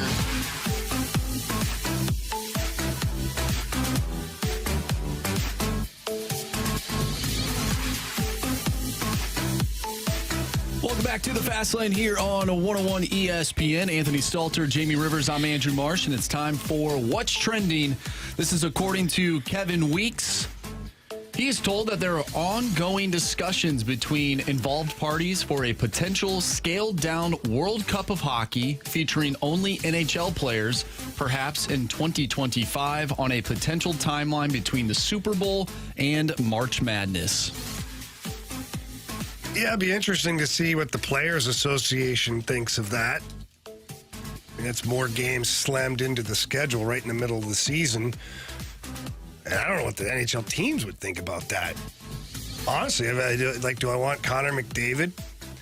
Yeah. Going and playing? Do I want Connor Bedard? Do I want Sidney Crosby? All it takes is one hit, one slap shot off the ankle. It's always the question, isn't it? It is. This is why the All-Star game has become what it is because players and teams were not happy with guys going, full tilt in those games because it's a useless game to the organization and to the player. Right. Yet if they get injured. You're spending all this money on players, on player development, on trying to win a Stanley Cup, and you play in an All-Star game or a game that doesn't count for you, and you watch your star player get dinged up. This is a tournament, too. Right. So can you imagine multiple games? You imagine, let's say, Team USA. Mm-hmm. You don't think they're going to play the hell out of Matthew Tkachuk, right. Austin Matthews, Brady Tkachuk? Of course they are. Mm-hmm. Especially, let's say their string of games is Russia, Sweden, Canada. Those are three powerhouse teams. And, I don't like it because then hip flexors, groins, shoulders, all Everything. This stuff. Well, I think this is the aftermath of not having the best players in the world play at the Olympics. It is, but then just solve the problem. Have them play every 4 years. Have them play in the Olympics. It's the best stage, the best athletes in the world. I miss the NHL players playing at the Olympics. I do too. I couldn't agree more with you, Marshy. I think this is a money grab by the NHL, trying to capitalize on major sponsorship for a gimmick tournament. Mm-hmm. And if it's only the NHL players, can you really call it a World Cup of Hockey? Because there arguably are players in Russia and Sweden and even Finland, for that matter, that could probably play in the NHL, but aren't for whatever circumstance that lies out there. I don't know. I'm not a fan of it. Not in season. You want to do it, coming out of the summer to begin the season. The risk is still the same. Mm-hmm. It is, and the Olympics the risk is still the same there. Mm-hmm. But at least it's, in the Olympics. I don't know. I wonder if it would help the TV partners to ESPN and TNT because if they do play in the Olympics, those Olympic games are NBC broadcast. Yeah, which they're not NHL partners anymore. Mm-hmm. So I understand the appetite for it, and I understand the NBA and all that stuff. But the NBA, and there could be injuries there too. But the NBA, for all intents and purposes, is not a contact sport. Yeah. Soccer has all these tournaments that go on in the middle of the season, but for the most part, it's not a contact. And I understand injuries can happen anywhere, but can you imagine the NFL? No. Let's just say the NFL has a World Cup of football where they I know there's not enough countries that have enough players, but just walk with it. Imagine this for a second. A physical sport like the NFL having a tournament in the middle of their season. No. It just doesn't make any sense. Mm-mm. If I'm the owners, I'm like, there's no way. No, thank you. We talked earlier about Josh McDaniels being fired. I brought this up in the office, and I have to read this. This is too funny. There's no way this is real, but this is from PFT Commenter. So if you know who that is, you absolutely know this isn't real. But he put this on Twitter. It says, absolutely unreal story in the Athletic Premium Plus Instant Inbox about why and how Josh McDaniels got fired. And this is what it says, and it looks like it came from an Athletic article. So take this with a grain of salt. Apparently, the last straw was when McDaniels, who was well known around league circles as a guy who goes all out for Halloween, came to the Raiders facility dressed as Mark Davis the day after losing to the Lions on Monday Night Football.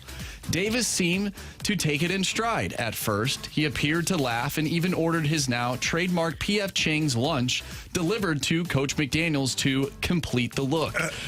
After the two had eaten, Davis suggested McDaniels read his fortune cookie, which read, "You're fired, hotshot," according to multiple sources who viewed the dessert.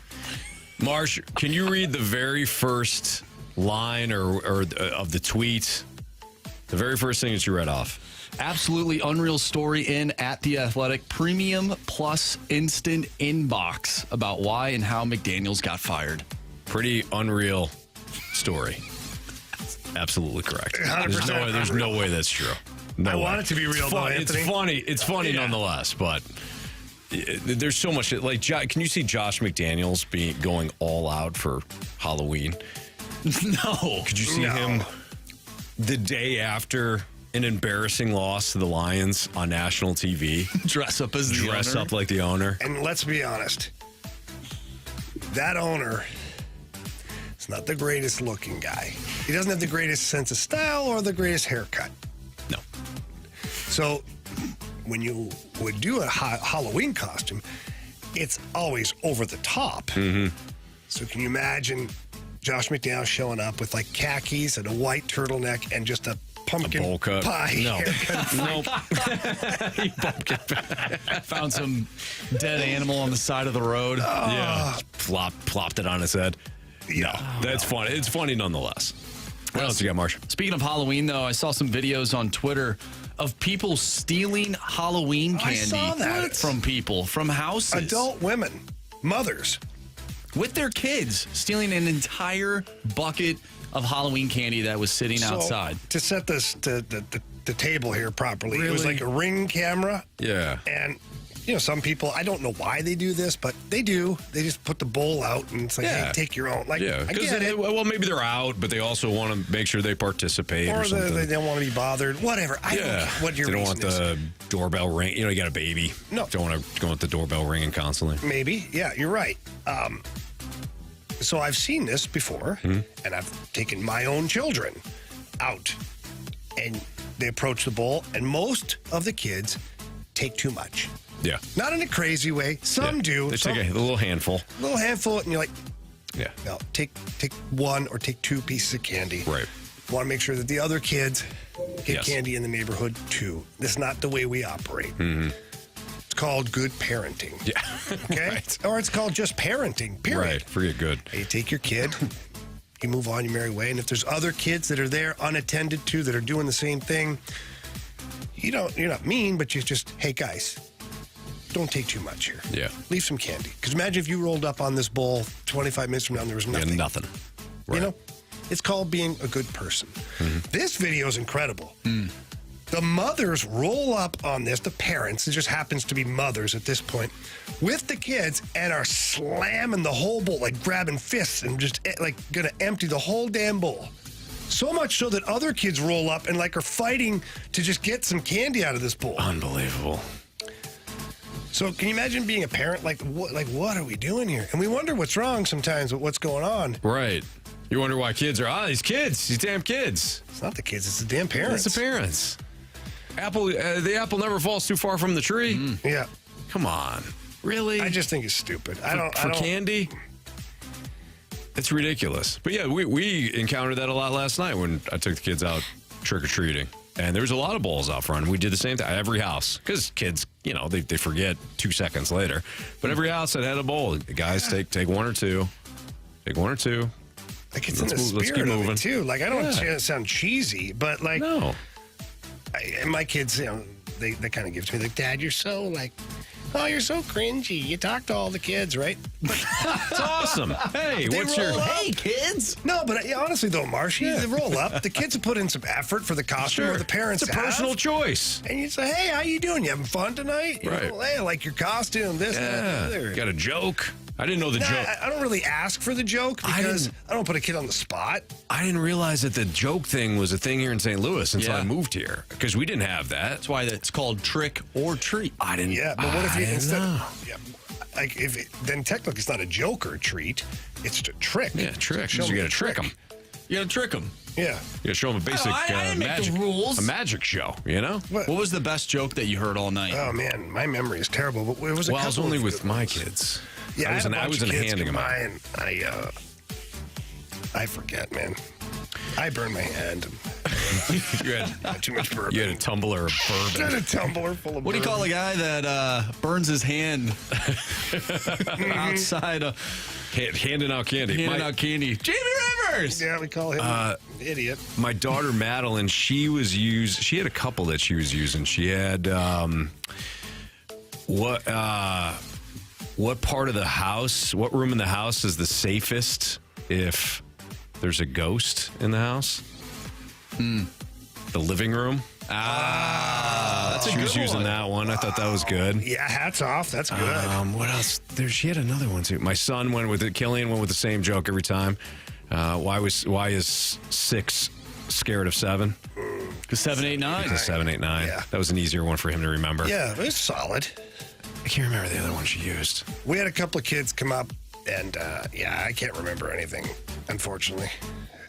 You had an injury. But I You had did an laugh. injury. I had a legit laugh at one of the jokes. I thought it was awesome. I wish I could remember to give this young man some props, but people were nice. You know? Yeah. It was nice. It's a nice Say hi. night. Everybody's dressed up. Yeah.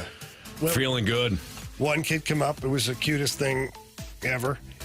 He's just so young. He could walk, but not talking all that much. Mm-hmm. He came walking up with nothing, no bag, nothing. I'm like, oh, you want some? Where are you putting your candy? He just goes, go Blues. That's It was awesome. So the parents or the dad Yeah. or somebody must have recognized Sure. whenever the kid comes up, go Blues. That's I was great. like, you're awesome, kid. Here's a bucket of candy Yeah, here. that your parents don't have to steal. I'll just give it to Take them. Jamie's tumbler. Yeah. Give it to Daddy. All right, we've got the results for Build Your Own Sleeper Team, plus the biggest question of the day next on 101 ESPN.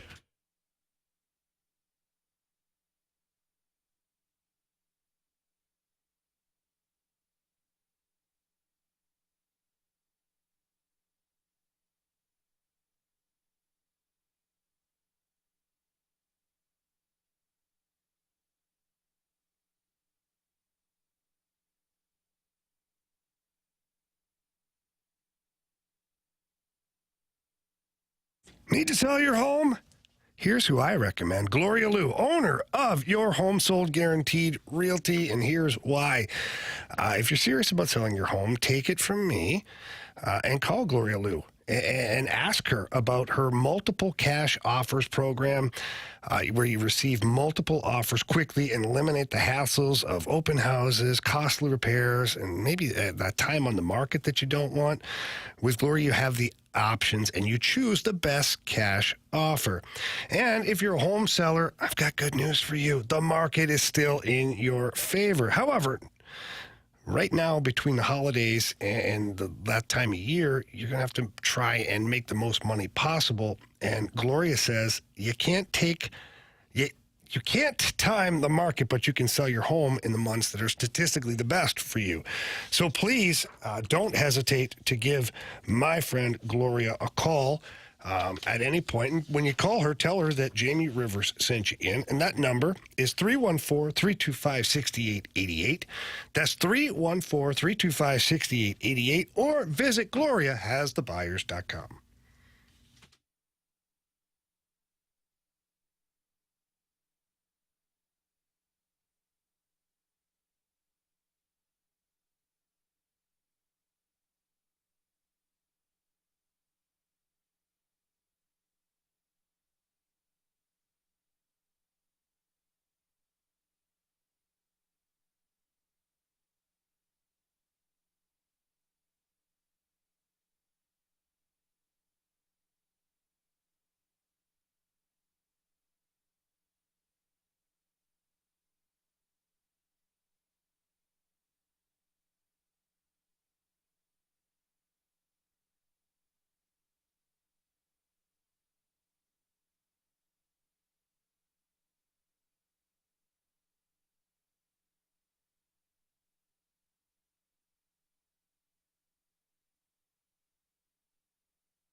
101 ESPN Sports Center. I'm Andrew Marsh. It's time for a Sports Center update brought to you by Saliga Heating and Cooling. The Blues take on the Avalanche tonight. Pregame for that one starts at 7:30. Puck drop is at 8:30. You can catch all the action right here on 101 ESPN. We talked earlier today with Jeremy Rutherford. If you missed that interview or anything from today's show, make sure you go to 101ESPN.com or check out the free 101 mobile app. It's all brought to you by Dobbs Tire and Auto Centers. Also tonight, the Texas Rangers taking on the Arizona Diamondbacks. The Rangers with an opportunity to win their first World Series if they can get the job done tonight in Arizona. That has been your Sports Center update brought to you by Saliga Heating and Cooling, independent American Standard heating and air conditioning dealer.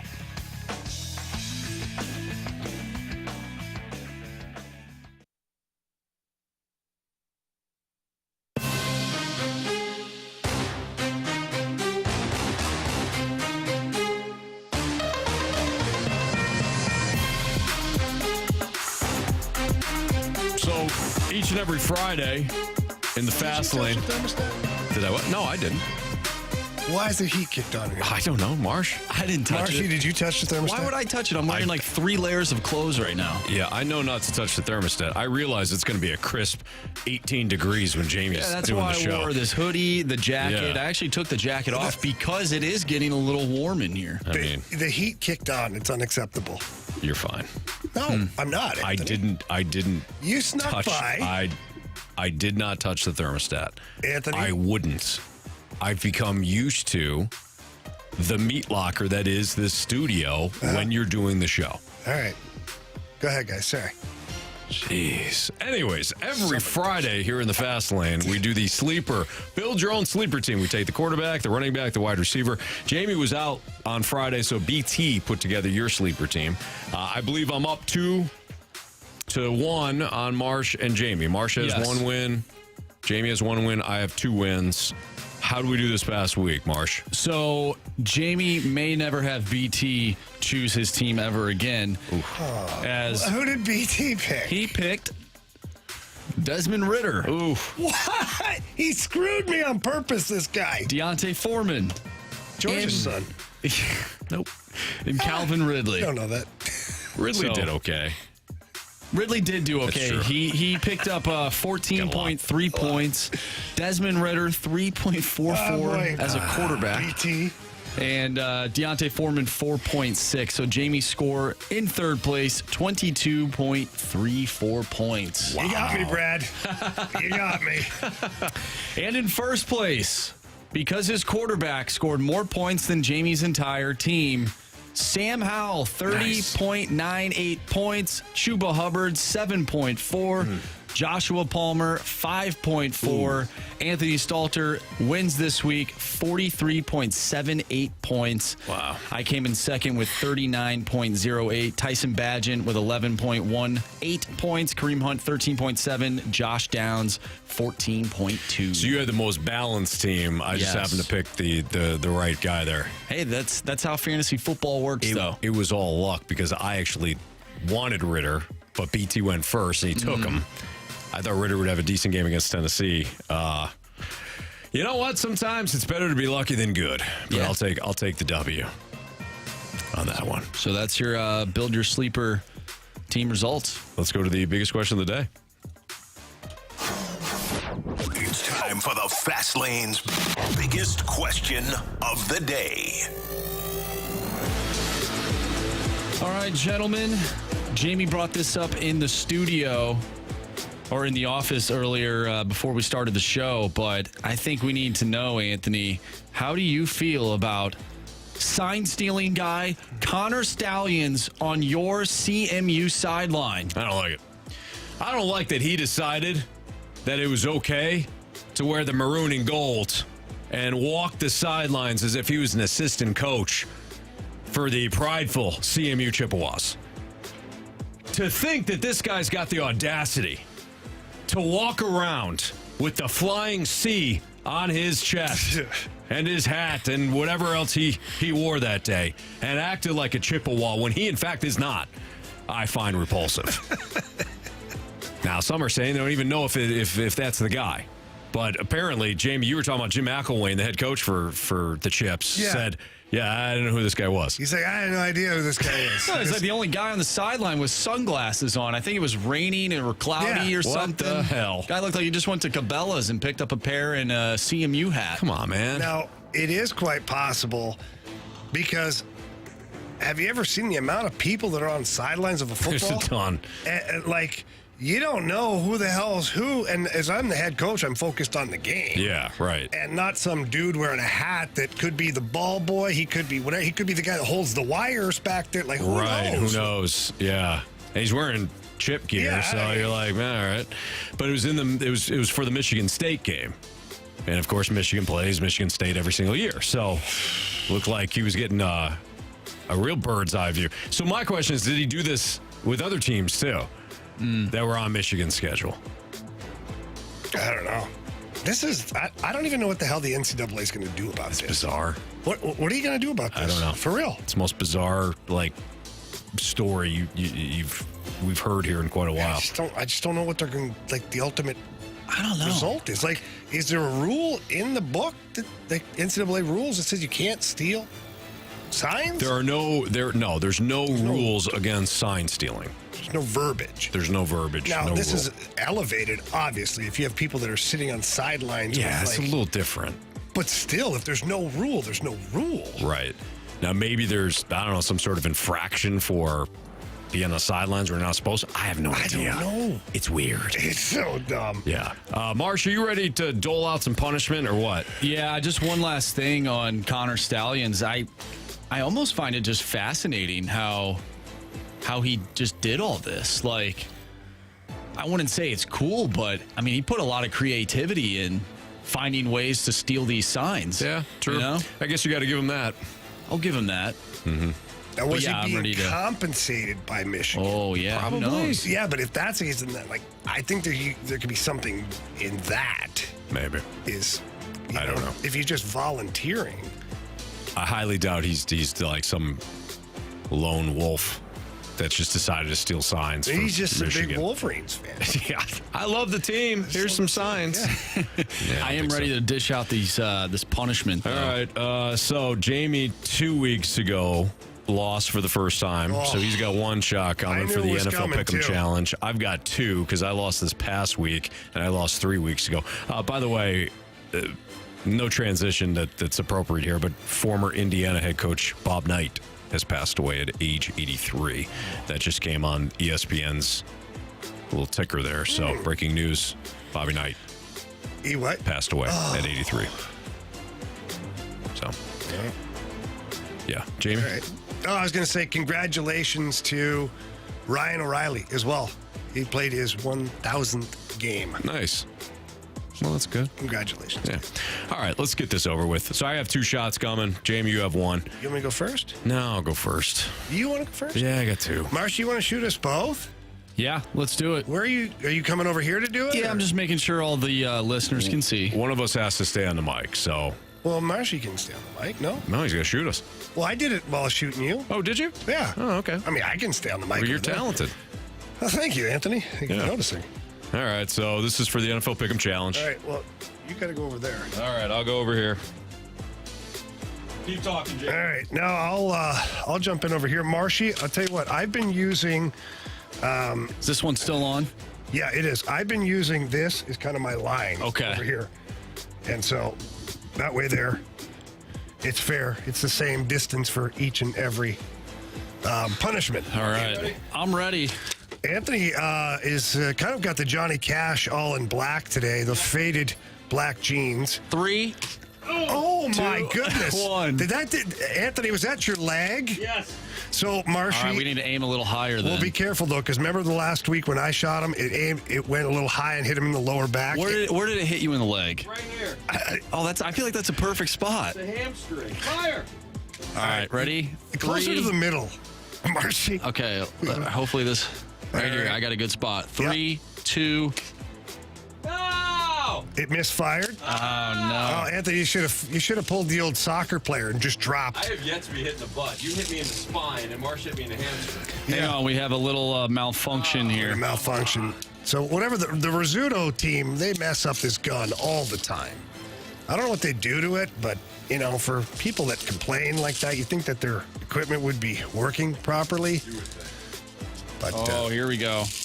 Yeah, but Anthony, you're right. For being hit or to being shot, you haven't been hit in the butt once yet. And I know you prefer it in the butt. I would, yes. Yeah. Absolutely. As opposed to the spine and the hamstring. Yeah, because. Well said. All right, I think we're ready to go. I felt like I put that out there the right way. Yeah. Yeah. Good. All right, you ready? Yep. Count me down. 3, 2, 1. Oh! Yeah, that was in the middle of the back. I was aiming. Marshy, what the hell are you doing? I saw the way you had the gun, too. Well, I aimed a little lower last time, and I hit him in the leg. You hit him between the shoulder blades this time. What are we doing here? Anthony, good thing you didn't get in the back of the head. Let's redo it. No, I took my shots. Oh, my goodness gracious. All right, it's my turn? Jeez. All right, hang on. Here we go. All right. Anthony, can you shoot me? Yeah. Oh, Wild Bill here. Well, no, I feel like it's got to be fair. If Anthony got, 2 and... Hit him in the back of the head, please? For those that are listening, I got shot. Look at this. I got shot in the back. 3, 2, 1. Nope. Misfire. Let's try it again. We got a misfire. Look at that butt. All right. 3. It's a hockey butt. Super distracted right now. Yeah, you are. No. Oh, All right. I guess Jamie doesn't have to do it. Don't forget to get your picks in ahead of tomorrow's games. Jeez. We have to make sure, too, that we get BT to submit all of his picks this time. BT, though, to his credit, he rebounded, so he missed a layup last Thursday night with the Bills. All right, we're good to go. And then still led our team. What, 11? I think he had 11. So this is for 2 weeks ago when Jamie was on the road. He only had 5, I think. All right. Here we go. Ooh, where'd that go? There we go. That one was on the butt. Nice good. job, Marsh. That was a good one. I had to recorrect the. Yeah, 2 times shot. on me. Nice job. All right, so the punishment has been doled out here.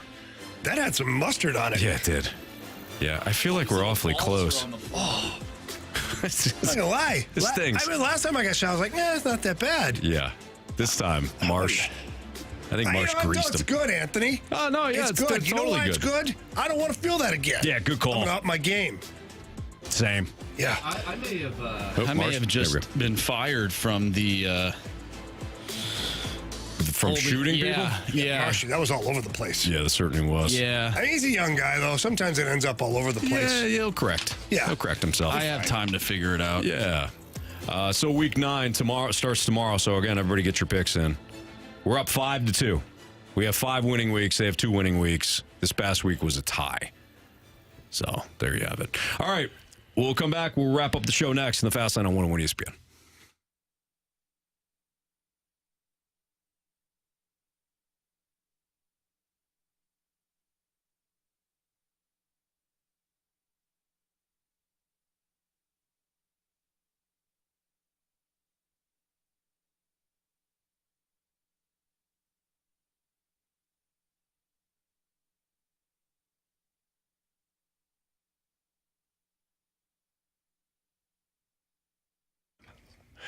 In order to get prepared for Halloween last night, I stopped by Dirt Cheap right there in St. Peter's. They had everything that I needed because they are your one-stop party shop. And I noticed that I wasn't the only one preparing for the evening. There are lots of other people in there. And the one thing that people were talking about is the great selections that Dirt Cheap has when it comes to beers, wines, and any other spirits that you're looking to purchase. For me, it's the bourbons. I absolutely love bourbon, and they've got Bullet, Angel's Envy, they've got Jack Daniels, Elijah Craig, they've got you covered. And another thing they've got you covered on is the pricing. They always have great deals going on there. And if you download the app, too, the Dirt Cheap app, they have great giveaways on there. They've got great prices. They've got great deals on there. And they also have the VIP Blues Club to get even more discounts. And there's free offers and so many great things available at Dirt Cheap, including drive-through. Each location has a drive-through for their customers, which makes it super convenient for people to get whatever they need. So please stop by any of the Dirt Cheap locations. Tell them that Jamie Rivers sent you in. They love hearing that. You won't be sorry. The selection's fantastic and the prices are outstanding. So please visit my friends at Dirt Cheap. And remember, have fun, but be careful out there.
If you missed anything from today's show, you can always download the podcast at 101ESPN.com or on your 101 ESPN mobile app. It's all brought to you by Dobbs Tire and Auto Centers. Talked a lot of Blues today. Talked about the Blues, kind of the system and some of the issues with that ahead of tonight's game against the Avalanche. Ohio State, really, number one? I told you why, though. And I admitted I overlooked one key factor when it comes to Ohio State.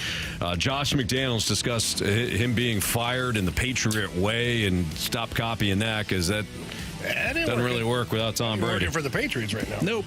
Blues line combinations we went over. Newt was with Shohei Ohtani. Does it make sense, though, for the Cardinals to go all in on somebody like Ohtani? A good time. Yeah, darn right. We talked to JR about the Blues and did prove me wrong as well, so that's all available on the podcast. Marsh, what do we got for criticisms and compliments? Yeah, to start off, congratulations to Steve. He won the Blink-182 tickets. What was the answer? Or what was the question and the answer? So the question was, after the 2005 hiatus of Blink-182, Mark Hoppus and Travis Barker started which band? And that band was Plus 44. Some people thought it was Angels and Airwaves. That was Tom DeLonge. Plus 44 is the correct answer. So congratulations to Steve. There you go. Good job. Good question. All right, we also have a criticism for myself from 636. My criticism is for Marsh. Needs to go to the range there, Marshy. Ooh. Same texture, though. Also a criticism for the Riz Show for always talking trash on you guys when all you have is been raving things to say about them. A bunch of sore losers. Thank you. Absolutely. Well said. Yeah. Well said. I'm glad somebody said it, and I'm glad it was you. 314 or 636. Earlier in the day, Jamie, you were breaking down the defense, did a lot of great breakdowns of the Blues as they take on the Avalanche tonight. But from the 314, every time Jamie breaks down the Blues play style or strategy, it makes me realize I really don't know what the blank I'm talking about when it comes to hockey. Instantly humbled, LOL. Well, thank you very much. Appreciate that. That's my job. That's why I'm here, is to add to your hockey repertoire so that when you're sitting around your local pub or the dinner table or hanging out with your buddies, that you can sound smart. You can, like Jamie, tell them about how much you know about hockey, and then they can say the same thing regarding you. There you go. Earlier in the show, we played some Dabo Sweeney audio. Some of you heard it, some of you didn't. That was weird. From the 314, guys, all due respect to Kristen, I heard it just fine in my car. Rodney in the car. Love the show. Yeah, and she wasn't the only one. We got text messages saying that they couldn't hear it either. Either there's no audio or it was all jacked up. Yeah, the 314 says the audio was all jacked up on that. Sounded like aliens speaking. Maybe it was. Well, maybe in certain cars, that's how they're talking to us. Maybe they hijacked our radio show. Oh, they did. Uh-oh. I don't blame them. Good luck with that. I don't blame them. It's not going to go well for you. They'll realize just quickly how tough it is. Yeah. Oh, yeah. All right. Well, that'll do it for us. Don't forget, we got Blues Avalanche pregame, 7:30 right here on 101 ESPN. We appreciate everybody tuned in today, everybody that participated in the show. Thank you. You can always leave us a mic drop, anything we're talking about throughout the course of the show. So if you didn't get your mic drop played today or your text read aloud, no problem. We'll be back tomorrow at 2 o'clock. So for Andrew Marsh and Jamie Rivers, I'm Anthony Stalter. You've got the instant replay show coming up right now ahead of that Blues Avalanche pregame at 7:30. See you.